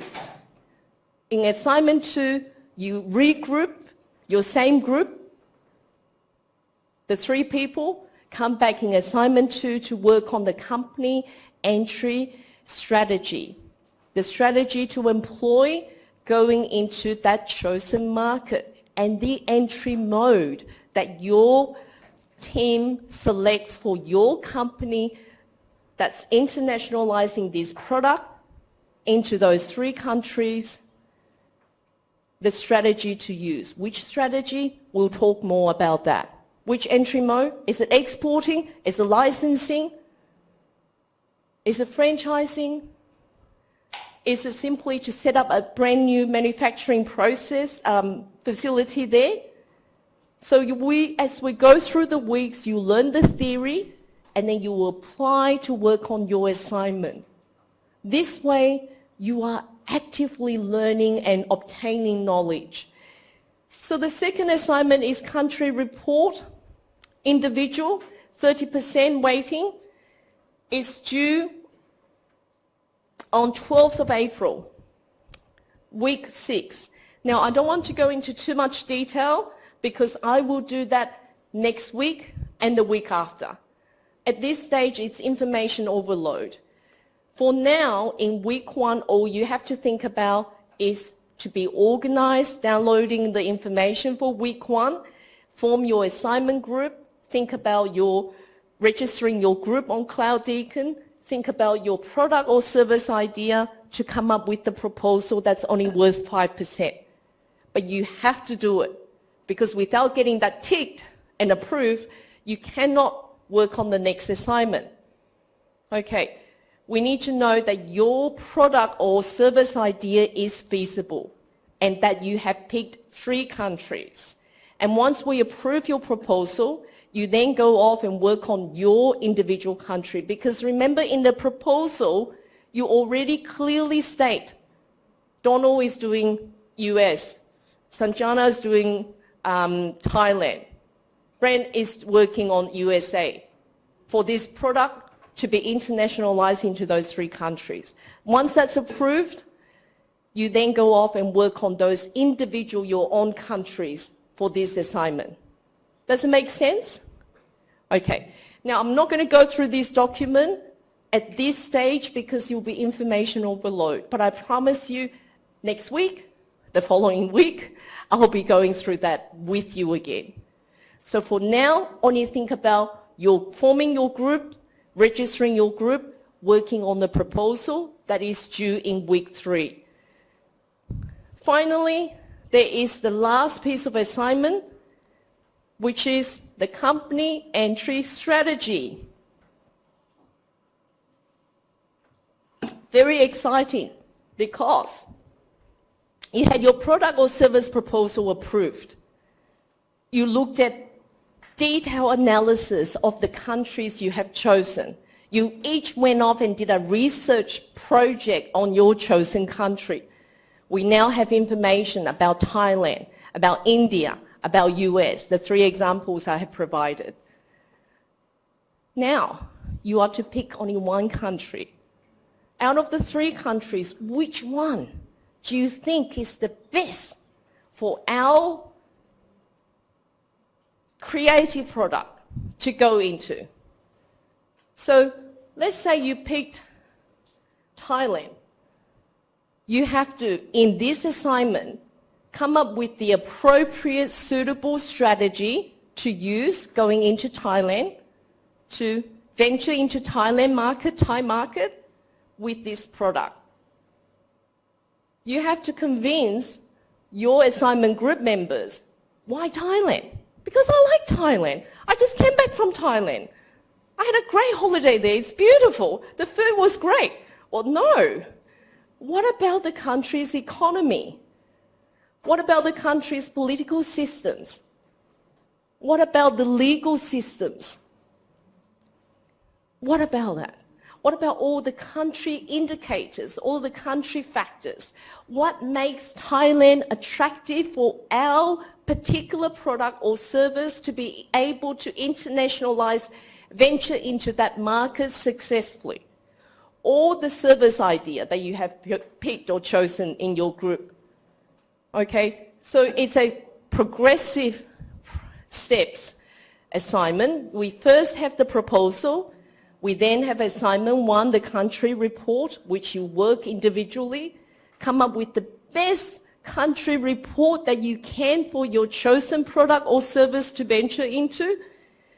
You then regroup, you come back into your group of 3, discuss, debate it out, do your evaluation and say, well, Thailand, India, US, we think Thailand is the best pick because of the economy, because of the political system, the legal system, the trade environment, and so on. And the culture, Thai people very friendly, they'll be open to this idea, this and that.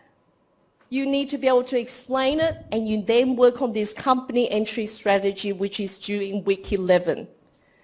Now, as you know, each trimester we have 11 weeks. So by week 11, you submit this assignment, it's time for the exam. So that is why you need to be on top of your work. I am here. Every week I am here. We have a full house today, but as the weeks go on, some of you may no longer attend class. But I'm here, I'm still here. But I can't help you if you don't come to class. So please, I'm as sincere as I can be. My past students will tell you, I always make myself available. You come to me, I talk to you. I help you whatever I can in my rightful position to help you to ensure that you can learn effectively. But if you don't come to class, I can't help you. Doran is upstairs. Now he came and gave his time this morning and talked to you, welcome you into the unit chair. Not many unit chairs do that. So make use of the unit team, all the support that is in place. There is no reason why you can't do well in this unit. If you are organized and you're willing to put in the time, you can get a high distinction. But that's just great. What you will get out of this unit is a global mindset. But I will talk a little bit more about that. For the moment, I have to talk about the structure. I'm not yet a professor, so I can't be just creative and give that overview. Now, Doran can provide you with the big picture, but I have to provide you with the nitty-gritties on a weekly, daily basis in terms of how you complete your assignment. And this is the structure, and you have to fulfill this. So, 3 assignments. Proposal, 5%. Assignment 1, the country report, 30%. The third piece of assessment, 35%. We call it assessment 2 because proposal is like the beginning of assignment 1. So this is 35%. And then what we have is the exam. Now, I don't want to scare you at this stage, but there is one subtle thing that you have to know. The examination is what? Hurdle. What is a hurdle? That's right. You have to pass the exam to pass the unit. Okay, so this unit guide lists all the assessment tasks, 1, 2, and 3. Okay, The exam. The final exam tests your mastery of your knowledge and the application based on all the learning resources used in this unit, including lectures, case studies, and readings. 2-hour closed book exam. Okay, you can all do well if you keep at it. Most of the students that get high distinction, they are not geniuses, they just work hard and consistent. I like this sentence, constancy of purpose. You just have to do the ordinary things extraordinarily well. At this stage, no matter how great you are, no matter who you are, where you come from, at this stage, you are a master's degree student. So do the ordinary things extraordinarily well.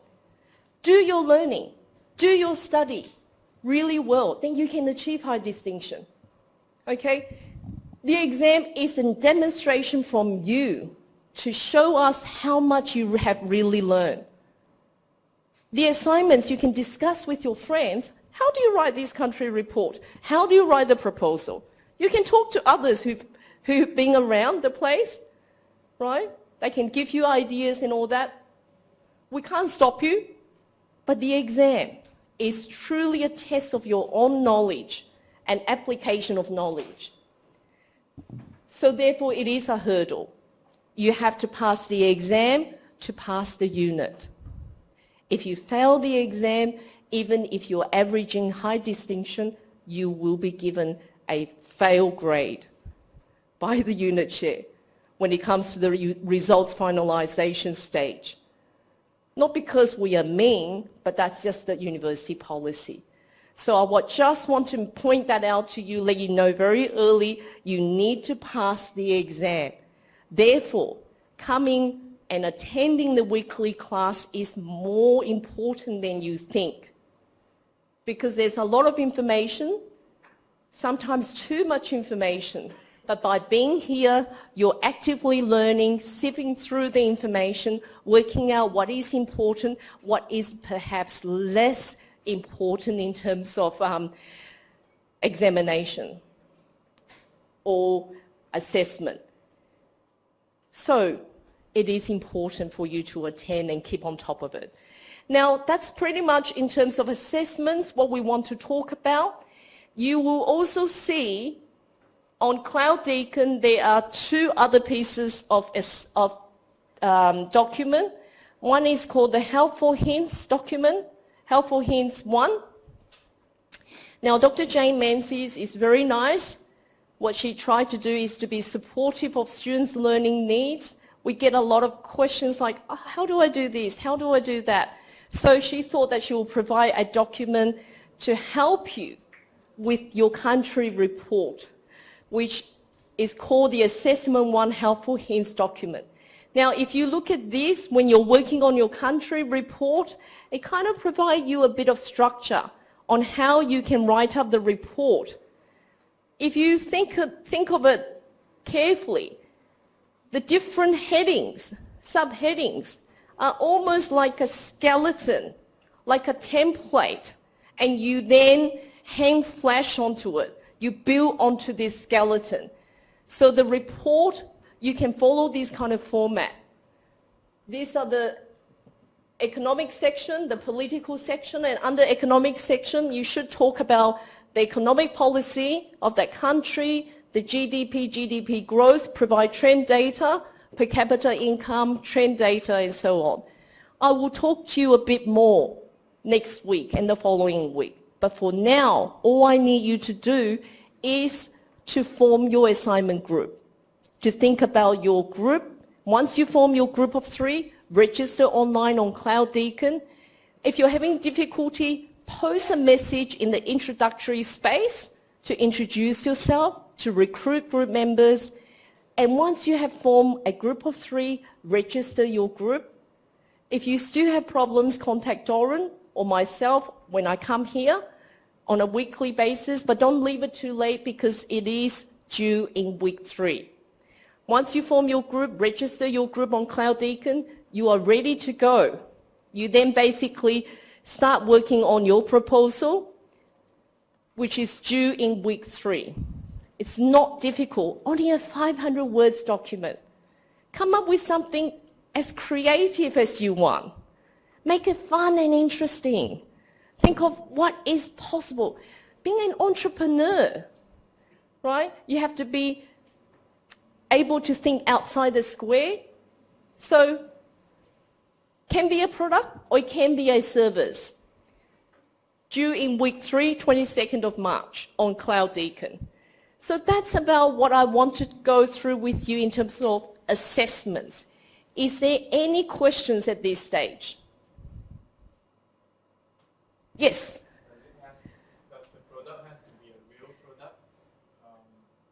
It can be a fictional product, but you have to explain what type of product it is.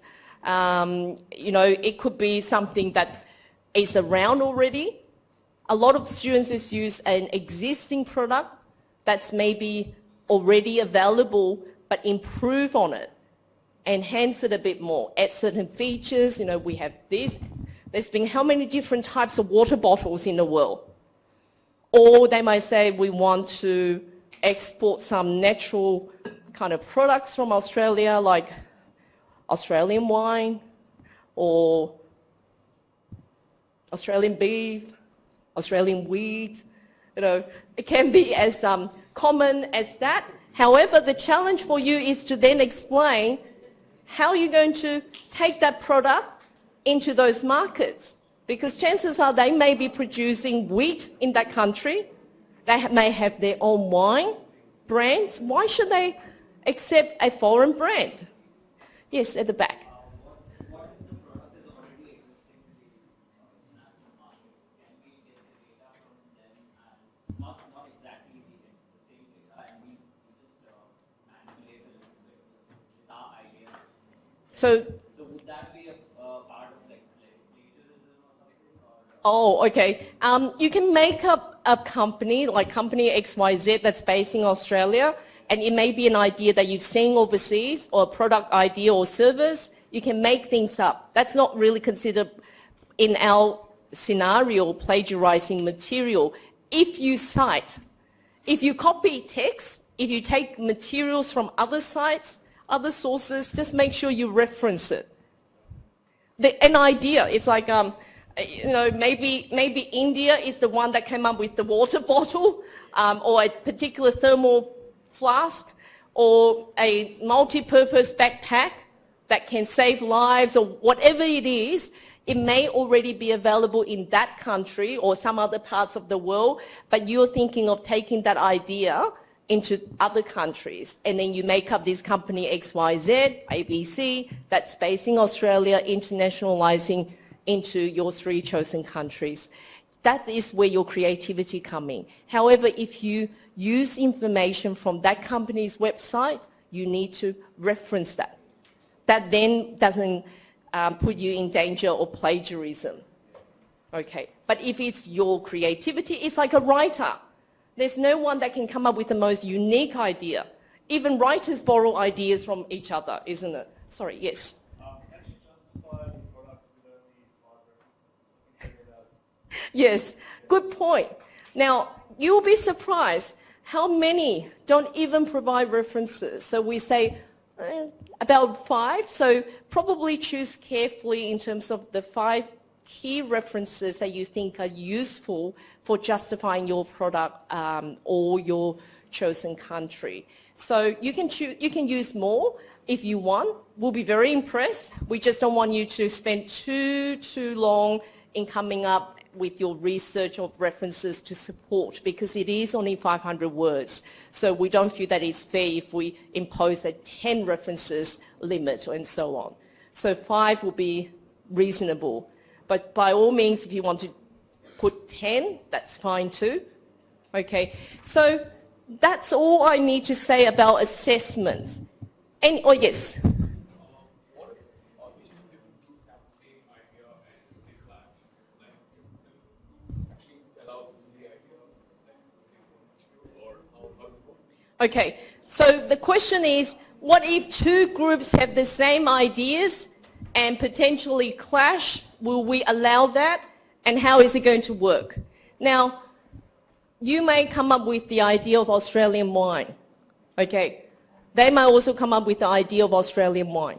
But you could say Australian red wine, Australian white wine. They can say beer, alcoholic beverages, pre-mixed drinks or whatever. We are not to say you cannot pick the same ideas. However, if we check, you are writing down the same contents, then you're going to be in trouble. The software will also pick up on the similarity percentages between people's submissions. So be very aware you don't just borrow someone's assignment from previous trimesters and try to submit it. That is a major no-no, okay? Please, we don't want to have that conversation. That is why very early on, I already shown you the academic integrity side in terms of what you need to know as your rights and responsibilities as a student. As part of your academic pursuit, it is also to learn how to do proper referencing. So that is why it is very important for you to acknowledge the work of other inventors, other companies, other people's intellectual property, other scholarly work. If somebody spent a long time writing a scientific article, you can't just adopt the idea and say it's your idea. So you need to reference properly that you borrow the idea or you use the idea from this company, this website, this industry report, or this scholar. So we can talk a bit more about assignments, the nitty-gritties of it, but apart from that, is there any other questions? Yes? What would you consider about, for example, if I want to explore another country, maybe I have like the price competition. Uh-huh. How could we do that? So we need to wait for some prices. Okay, that's a good question. So you have to consider so many different factors, including, for example, pricing. Now, that will come in later when you're looking at the second assignment for the company strategy and entry mode, where we would require you to think a bit more about the marketing side, production side, and even the marketing mix in terms of pricing, promotion, distribution, and even what about the product. So that will be for later in assignment 2. So at this stage, what we really just want from you is a product or a service idea that you think, wow, this is a good idea. I'm going to take this product or this service into 3 countries.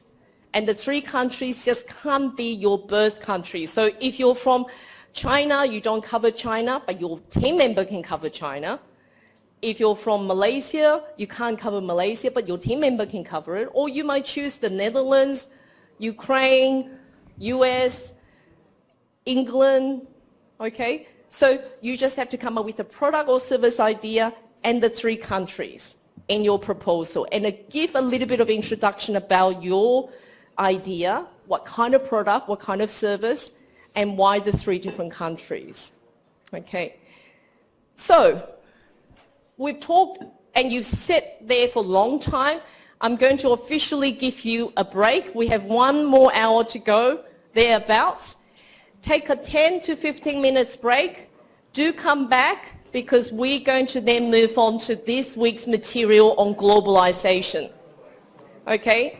So have a break, 10 to 15 minutes, return, aim for 10 minutes, but if you run late, 15 minutes maximum.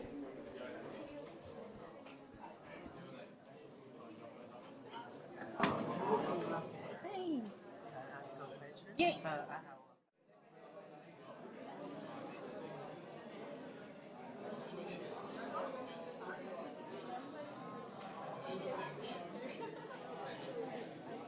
You need to go to another class. Yeah, we will try to finish. I may not finish all the lectures. I will tell them, tell everyone as to where I leave it, and hopefully take some next step with some the professor a little bit longer. But that's good that gives that introduction. So now we just need to quickly move on and then get out of here. Okay. Yes. Go ahead.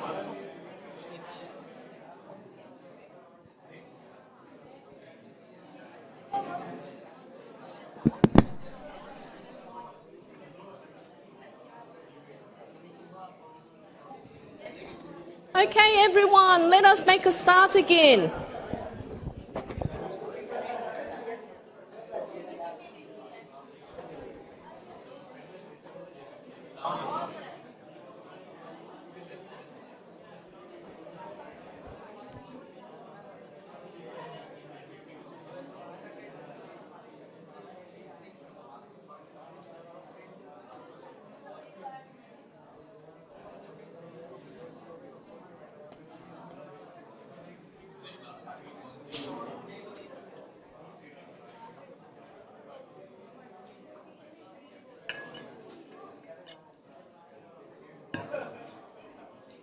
Okay, it's good that you're beginning to recruit your group members. I can see that you're chatting to each other. That's fantastic.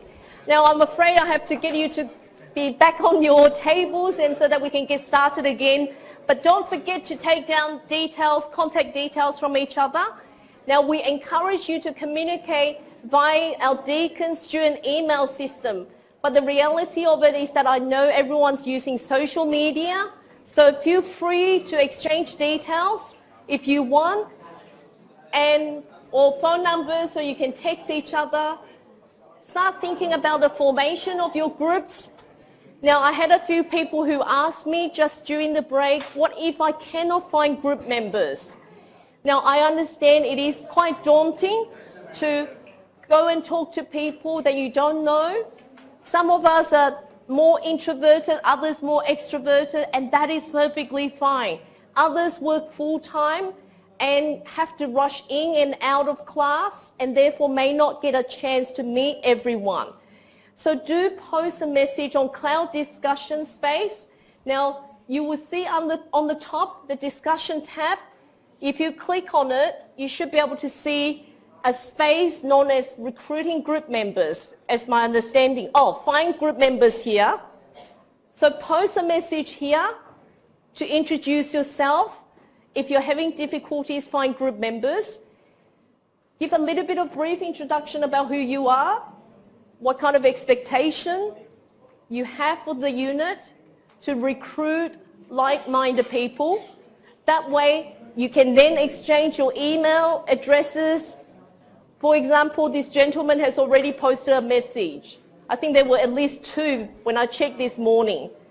So some students may be studying purely online, off campus. They cannot attend lectures because of work, and that is fine, but you need to form a group of 3 as soon as possible and register your group on Cloud Deakin. So if you have difficulties, by all means, post a message. Okay? Others may have to fan people off. Be my group member. No, someone else asked me already, right? So you decide for yourself who you want to go with. Who can you work on the assignment with? We just need 3 people to form one group, okay? So that's that. Now, our professor spent a bit longer than anticipated with this morning's introduction. So, which means I have limited time to go through everything for week 1. Now, what we plan for week 1 is a lot of content. I do apologize. I don't like do this death by PowerPoint approach, but we do have a lot of content. Now, for those of you who need structure, you have the PowerPoint slides. There's a lot of content in the PowerPoint slides. There's 45 slides, okay, 45 slides for week 1. 45 slides. 1 minute per slide, I would need a good 45 minutes. I have effectively only 30 minutes to go. Also, because we're supposed to finish around 10 minutes earlier, so 11:50, I'm supposed to be letting you out of the classroom because some of you may have to go from one class to the next. So it is not possible for me to go through the whole set of slides today with you. Some of you are very, very structured. You will get upset with me if I don't finish the slides. So let me apologize. I will not be able to finish the slides on this occasion, but I will try in the coming weeks to finish going through all the slides. For those people who crave structure, I will meet that demand. However, as the professor said this morning, it is a master's program.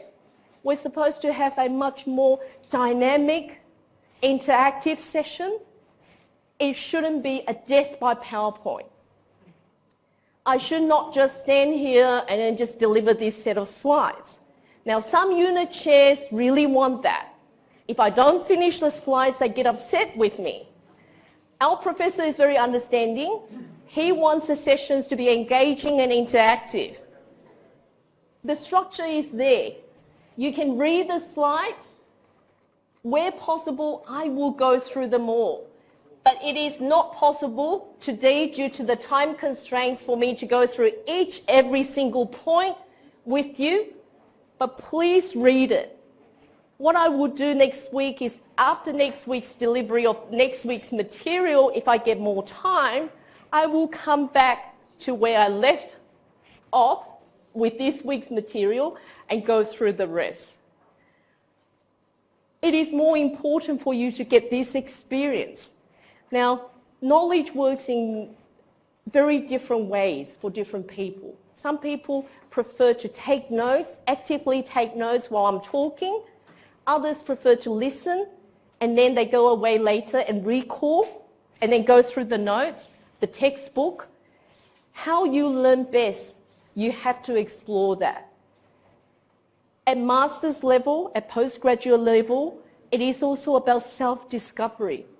Now, when we go through undergraduate, we're like, oh, you just do it. But sometimes we're still lacking in the maturity in terms of understanding about who we are, our identity, how we learn, how we approach things. At the postgraduate level, you have to explore that more. So work out how best you learn. For those people who need structure, there will always be a weekly lecture notes, very heavy in content, because some students cannot afford to buy the textbook. All right, some students simply cannot afford to buy the textbook. So as much as possible, the unit team has put in the most important content in the lecture notes. Sometimes it's not possible to include all the examples that are provided by your textbook. And therefore, I would encourage you to at least refer to the textbook from time to time. It doesn't have to be the latest edition. I have the 11th edition at home, which I use. They've only just changed over this semester. Okay, so you can borrow the previous editions from the library. If you want to buy the textbook, naturally buy the latest edition for your own investment, then you can resell later. If you buy the old edition, you possibly cannot resell. No one wants to buy it anymore. As soon as the new edition comes out, no one wants to buy the old edition. But if you can borrow a book, sure, it's up to you. The textbook is good for you to refer to for specific details. Where possible, we'll cover as much of the content as possible in class. But I do say up front, I will not be able to cover every single slide. There's 45 slides for today. Some weeks are even heavier. This week, what we are meant to do, if you look at the unit planner, is for me to go through the topic on globalization. So for those of you who need structure, voila, structure here. Okay? I don't just come to class and just tell you jokes. I have to prepare for my lectures as well and prepare for my classes. So I have to prepare the lectures for you. I have to prepare the case studies. I have to be able to talk to you about assessments, address your questions. So this week, we are supposed to cover globalization and discussion of assessments. And I've done that this morning, the assessment part, the unit expectations and so on, the group formations. Now I have to deliver globalization. Okay? So I wish I can be as carefree as our professor, but I can't. I have to deliver this content. So, international business management. The professor gave a very good overview in his own words about why you need to study international business. What you will discover is in this unit, we teach you a breadth of knowledge. All right? At the master's level, you are expected to explore further. The resources are all there for you. I've gone through the unit guide briefly with you. The study guide, which I will refer to you, is on Cloud Deakin now, electronic format, not hard copies anymore. Once upon a time, we used to send out a binder, a folder with printed unit guide, study guide, assessment material, all in a folder delivered to your home address. Then we started sending them out as a CD. Then now we just ask you to log on to Cloud Deakin and download PDF or electronic versions. I went through the assessment with you. You know very clearly how many assignments are there? 3. Okay, one proposal, group proposal. Once you form your group of 3, you have to pick a product or service idea. 3 different countries, cannot do it on your birth country. That's a proposal. Assignment 1, look at doing individual country report on the 3 countries that you have put in the proposal, but you pick only one. But you just cannot be your birth country. Assignment 2, company entry strategy, entry mode. Finally, the exam. That's all the assessments. Preparation and keeping up with readings, as the professor had already mentioned to you, it is your responsibility.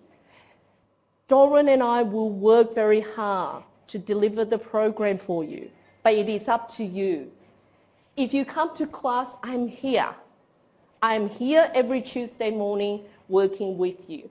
I will also be conducting a few BB Collaborate online seminar sessions. I get really lonely when I'm on the BB Collaborate sessions because students say, I promise I will be there online, but they don't come online. And I'm sitting there waiting, and then someone come online, hooray, let's start the class. Come online, talk to me. That designated 1 hour is yours. Otherwise, I just have to do a recording. It's boring for you to listen to as well. So Doran has agreed for me to run every fortnightly BB Collaborate online sessions by Cloud Deakin. There should be a tab called Cloud Classroom. I will make announcement every fortnight. So this is week 1. So in week 2, I will conduct a BB Collaborate 1 hour online seminar session. So I will tell you exactly when. You just click on that tab, click on that link. You can log on. I will be there with my headphone. You can see me on your screen, can talk to me if you want, or you can just type messages. There's all these mysterious students who never show their face. So I never see who they are. They are very shy. Show your face, all right? Say hello to me, come on audio, rather than just type messages. But if you want to type messages, that's fine. So I'll be doing those BB Collaborate seminar sessions every fortnightly. That's an opportunity particularly for our online community, our online students who don't have the privilege of working with us on a weekly basis. So those that work full-time, they have no choice but to study online, purely online study mode. They rely on those sessions to come online and communicate with their lecturers or unit chairs. So I'll be conducting them. There will be 6 of them, because the final one, the 6th one, is a revision. All right? It's an opportunity to talk about the upcoming exam, revision, and so on. Now, there's all these resources. There's no reason why you can't learn effectively. So you can't then put in the evaluation, oh, the unit sucks. I don't like it. I didn't learn well. The staff wasn't helpful. I'm here every week. I am here every week. I am here every fortnight online with you. Doran is going to be monitoring the Cloud Deakin site. Ask him questions. Questions of more personal nature, send an email to him. Okay? Let us help you, but you have to be willing to do the work. Now, academic skills workshop, a lot of us are very proud people. We think we produce very good work. We don't want to show anyone. But you know what they say, get your enemy to prune your roses? Prune down the roses and then it grows again, right? We cannot see our own mistake, our habits with writing. Get others to read your work. When you finish writing a piece of assessment, proofread, spell check, check your grammar, and if you receive feedback from your marker that you have language difficulties, don't take offense, because there are academic workshops, skills workshops, language advisors that can help you to improve on your writing abilities. It may be that you are a good writer. It may be just because you don't know how to write academically. Maybe you're not sure how to write a business report and so on. So they will be able to help you. We want to help as much as possible, but look at this situation. I'm only one person. How many of you, right? I can't read your drafts. If I read your draft, it's not fair to him, not fair to her. I have to read everyone's assignment drafts. So therefore, there's a policy, we don't read assignment drafts. Excuse me, ma'am, can you just read this? I can't read it for you. It will be unfair to the others that I don't read. So Doran won't be reading your drafts, neither can I read your drafts. But you can get support. There's the writing mentors, the student mentors, the study and language advisors that can help you with your writing of assignments in terms of advising you how to write better. Doran is the unit chair, therefore he sits in the background organizing things, making sure everything runs smoothly.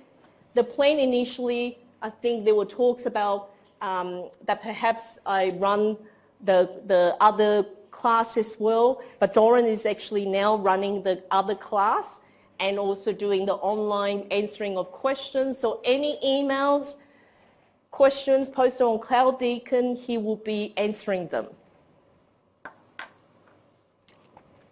This is a textbook, but you are allowed to use older edition. The previous edition, 11th edition, is perfectly fine. I have that at home. Doran has only just given me this copy this morning, so I use the older edition. That's perfectly fine. There may just be some newer illustrations and cases, examples in this newer edition. But what you will find is that the materials covered in the lecture slides are actually mainly from the older edition. Okay? So I don't think they have updated it yet. So topic 1, globalization. Every part of every week's lecture notes has a set of learning objectives. You might look at them, you think, oh, boring, I don't need to look at them. But it's actually worthwhile to go through the learning objectives. Understand the meaning of globalization. Articulate the main influences of globalization. Appreciate, analyze, and predict the changing nature of the global economy. Argue the relative merits and cons of globalization. Understand that globalization creates opportunities and challenges for business managers.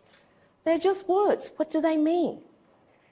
So as you go through it, you ask yourself questions. Do I really understand what globalization means? Now, students struggle to structure the exam answers. Have you heard of the approach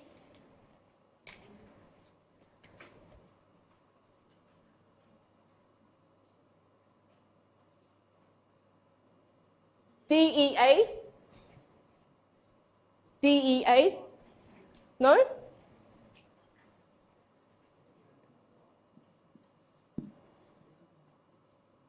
Okay. DEA stands for define, explain, apply. When you look at this learning objective, understand the meaning of globalization. What do you have to do first? What is globalization?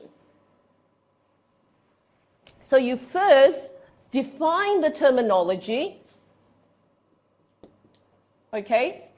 Then you explain it a bit more. Then you apply. If you take that approach with your learning, you may begin to understand a lot more of what you're learning. So, we are studying topic 1, globalization. What is globalization? Are you able to come up with a definition of globalization? Do you know, every single year, I stand to be corrected, the question on globalization appears in the exam. It is the one topic that we absolutely must examine you on. Because as an international manager, if you don't understand globalization, it must be joking, right? You need to understand what globalization means to you as an individual, to communities, to companies, to countries, to the rest of the world. How does globalization impact on you as an individual? How does it impact on her and her community?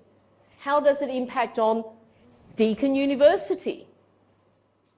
With globalization, is the reason is also the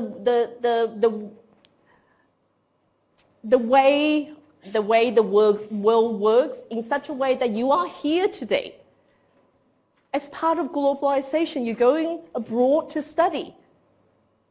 So in the future, as a manager, as a leader, as an entrepreneur, you are going to still be able to and still need to work around these effects of globalization. As a consumer, how does globalization impact on you?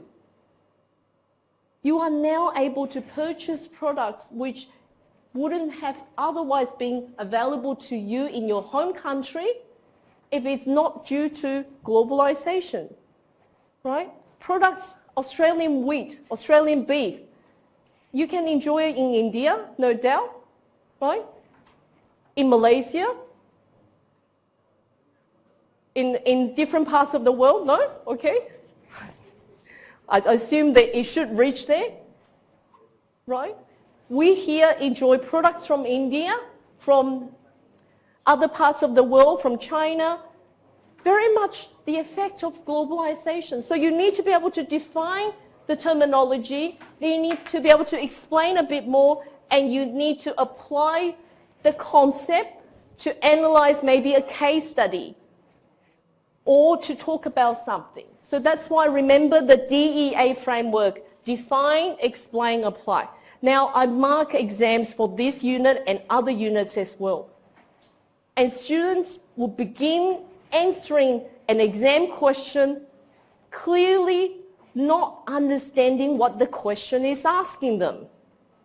Begin by providing a definition where appropriate. If the question is asking you about globalization, then you should define what globalization means. Okay? So that's why I want to tell you about DEA. Look at these learning objectives. What do you need to get out of this topic? Use it to test your knowledge. Do you really understand what globalization means? How can you understand the impact affecting the economy? And what are the strengths and weaknesses, or what are the pros and cons of globalization? How did globalization impact on your birth country? Is it good for your birth country, or is it bad? How does it impact on you as an individual? How does it impact on the factory worker of Australia? Where factories are being shut down and moved offshore? How does globalization impact on you as a knowledge worker, as a professional? Does it provide you with more opportunities or less? So these are all the questions you should ask yourself. Now, Doran kind of already said a lot about international business. He asked you to look at the news, read the news, and see what's happening around the world. The slides ask you to think about your day. This morning, what did you have for breakfast? Sorry? Cereal, okay. Where was the cereal made? Local, Australia. The bowl that holds the cereal? China. Okay. The milk that goes into the cereal? Australia. Did any of you drive to work this morning? No? Yes. Okay, which country made your car? Germany. Okay, European car. Okay? Now, think about the effect of globalization on you. What about the clothes you wear? Where are they made? Made in China. Okay. The mobile phone you use, smartphone you use, where is it made? China again? Okay. The computer you use, the laptop, where is it made? China again. Okay. So you kind of get what I'm saying, you know, in terms of how we look at international business. We are here in Australia, we can enjoy products that are made in China, in India, in Thailand, in US. South Korea. Okay, yes. Did you order anything from the internet recently? Yes? What did you order? If you don't want to tell me, that's fine. Clothes? Okay. Ladies in the room, did you order shoes online? Yeah? Okay, some have love for shoes, right? Gents, what did you last order online? Huh? Shoes, okay. Another shoe lover.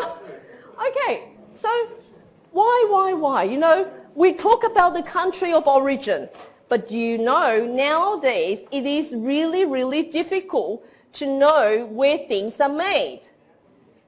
It is very, very difficult because the idea could come from US. The microchip that go in your phone could come from, I don't know, Taiwan. But the final assembly of the smartphone could be in China. So country of origin may be very little nowadays. How do you know where the products you buy come from? When today the traditional label made in is outdated. Nowadays, many products are built out of a supply chain that crosses several national borders. Items like electronic or transportation equipment are the result of a network of factors in different countries involved in the production, delivery and sale to the final consumers. In this simple scheme, we see that many steps are required to transform raw materials into parts and components, then final goods, before they arrive in the customer's basket. Today, this process is truly global. However, the label "Made in" refers only to the very final stage of the production. This can be very misleading. For example, let's take a mobile phone. It is designed in Finland and exported from China to the United States. Thanks to a study made by the Research Institute of the Finnish economy, we can see how this telephone comes together on a global supply chain. This telephone is made of 600 individual components and other inputs such as software licenses. The hardware components account for 33% of the mobile retail price. The software design, mainly licenses and copyrights, represent 4% of the retail price. 47% of this price is due to research and administrative tasks. The actual assembly of the telephone accounts for only 2% of the total value. And other tasks, mainly distribution and retailing, represent 15% of the final price paid by the consumers. Now, let's observe where the value added comes from. administrative tasks are done in Europe, mainly Finland and the UK. The hardware components are the result of tasks conducted in Europe, Asia, and the United States. The software design comes from Finland, UK, USA, Germany, and Japan. Final assembly and mass manufacturing are done in Finland and China. Other tasks are completed in Finland, the United States, and Asia. If we look at how much value added each part of the world has brought to this process, we get this. Europe has 51% of the value added. This is because it is dominant in the branding, development, design, and administration. 28% of the value added comes from North America, where the phone is sold. 16% comes from Asia, and 5% comes from the rest of the world. The conclusion is that it is very difficult to attribute a nationality to a telephone. Is it Finnish? Is it Chinese? We see that many countries participated in this process, which created employment and income for many people from different nationalities across different regions. But today, the phone appears on trade statistics as being made in China, because China was the last step in this long global process. Made in the world is therefore better adapted to the present reality of global production. Measuring where the value added comes from is today very important. It will help governments and analysts understand better the relationship between trade and development. It will put also into a more realistic perspective bilateral trade imbalances between countries.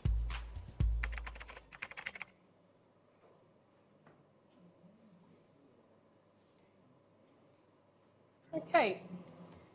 Now, I hope that gives you a little bit of understanding in terms of the complexity of international business and globalization. Sometimes a product might say made in China. It is only because that's the last step in terms of the whole creation of the product. It may involve different countries.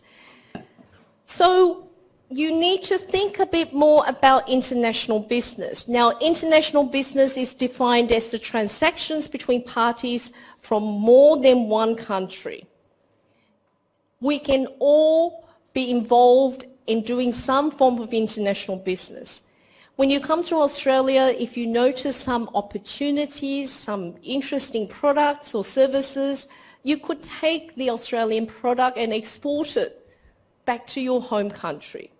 You could also look at the opportunities of products and services that can come from your home country to Australia or to other parts of the world.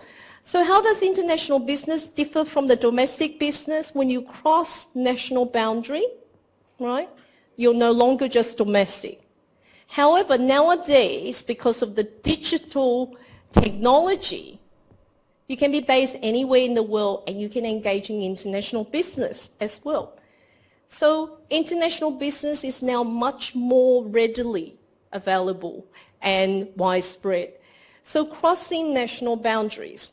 International business can differ from the domestic business because we are dealing with different economies, different economic systems, political systems, legal systems, and different culture as well. And also the availability of resources. So I want you to think about your assignment, because that's exactly what you need to actually do in the next step following on the proposal, is to actually research on your chosen country, to look at the country factors that make that country suitable for your chosen product or service to internationalize into. Because they do have different economic systems, different political systems, legal systems, they do have different culture. What is the dominant religion? Does it impact on your type of product or service going into that country? What kind of cultural orientation at play? What about the availability of resources and so on? Now, as I have mentioned, I don't have time to go through the whole set of slides. I will pick up again next week because we did spend a lot of time in the introductory part. The professor also spent a longer time in talking to you about the unit. We will study a bit of everything in this unit. You will touch on marketing. You will touch on finance. You will touch on legal side of things. You will touch on trade and investment. All that, because we need you to be equipped with the knowledge of knowing how to do business in the international setting. And therefore, we are having to teach you a bit of everything. You can go as deep as you want. Just because it's not in the lecture slides doesn't mean you can't read up more on it. Now, before I go, this is where we will stop. I'm afraid we don't have time to go through the rest of the slides. But before I go, I want you to look at your week 1 learning resources. And if you click on this web page, if you click on this web page under topic 1, you will see there's an introduction for you to read. Okay? You then able to look at the objectives, the learning resources. There's a video that Doran has referred you on to view. Please watch the video. Read the relevant chapter 1, and then the online reading. The case study designated for this week is a very interesting one called Shoes of Prey, which we don't have time to go through, but you should have a look. It's a short case study. Where possible, I will try to go through with you on a weekly basis. So this is the study guide that is talked about in your lecture notes. The unit guide outlines what is expected with your study in the unit. This is the study guide. Okay? Thank you for your time today in week 1. I look forward to working with you again next week. Same time, same place. Thank you for your attendance.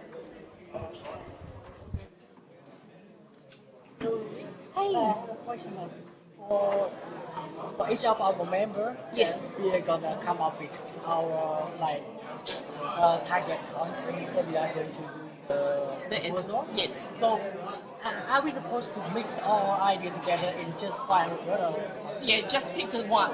So you Pick might, one, right? Yeah. Okay. So you might say a magic bottle, and he might say Australian beef, and someone might say, I want to explore a wool blanket. Okay. Then you have to debate in your group and pick only one idea. Okay, all right. And Okay. that one will be the last one for the assignment this week. Unless after you get your feedback, you decide to change, you let us know. Oh, Then you can change the still product. possible to change. It is, Okay. yes. Okay, all right. Thank you. Okay, you're welcome. Hey, good to see you again. Oh, good, I'm glad. Oh, okay. You can. You can attend the Wednesday class, or you can attend this class, and you can also mix the groups. That's fine. Yeah. No problem. You're welcome. Hey! Oh my gosh, of course I remember you. How have you been? About yourself? Yeah, well, when did you see? I didn't see you. I actually just came this and it was 15 minutes, and I was like, should I just go in the class or should I just wait outside? Oh, And see, I thought I well, would just wait outside. very nice of you to come and say hello, because I didn't see you.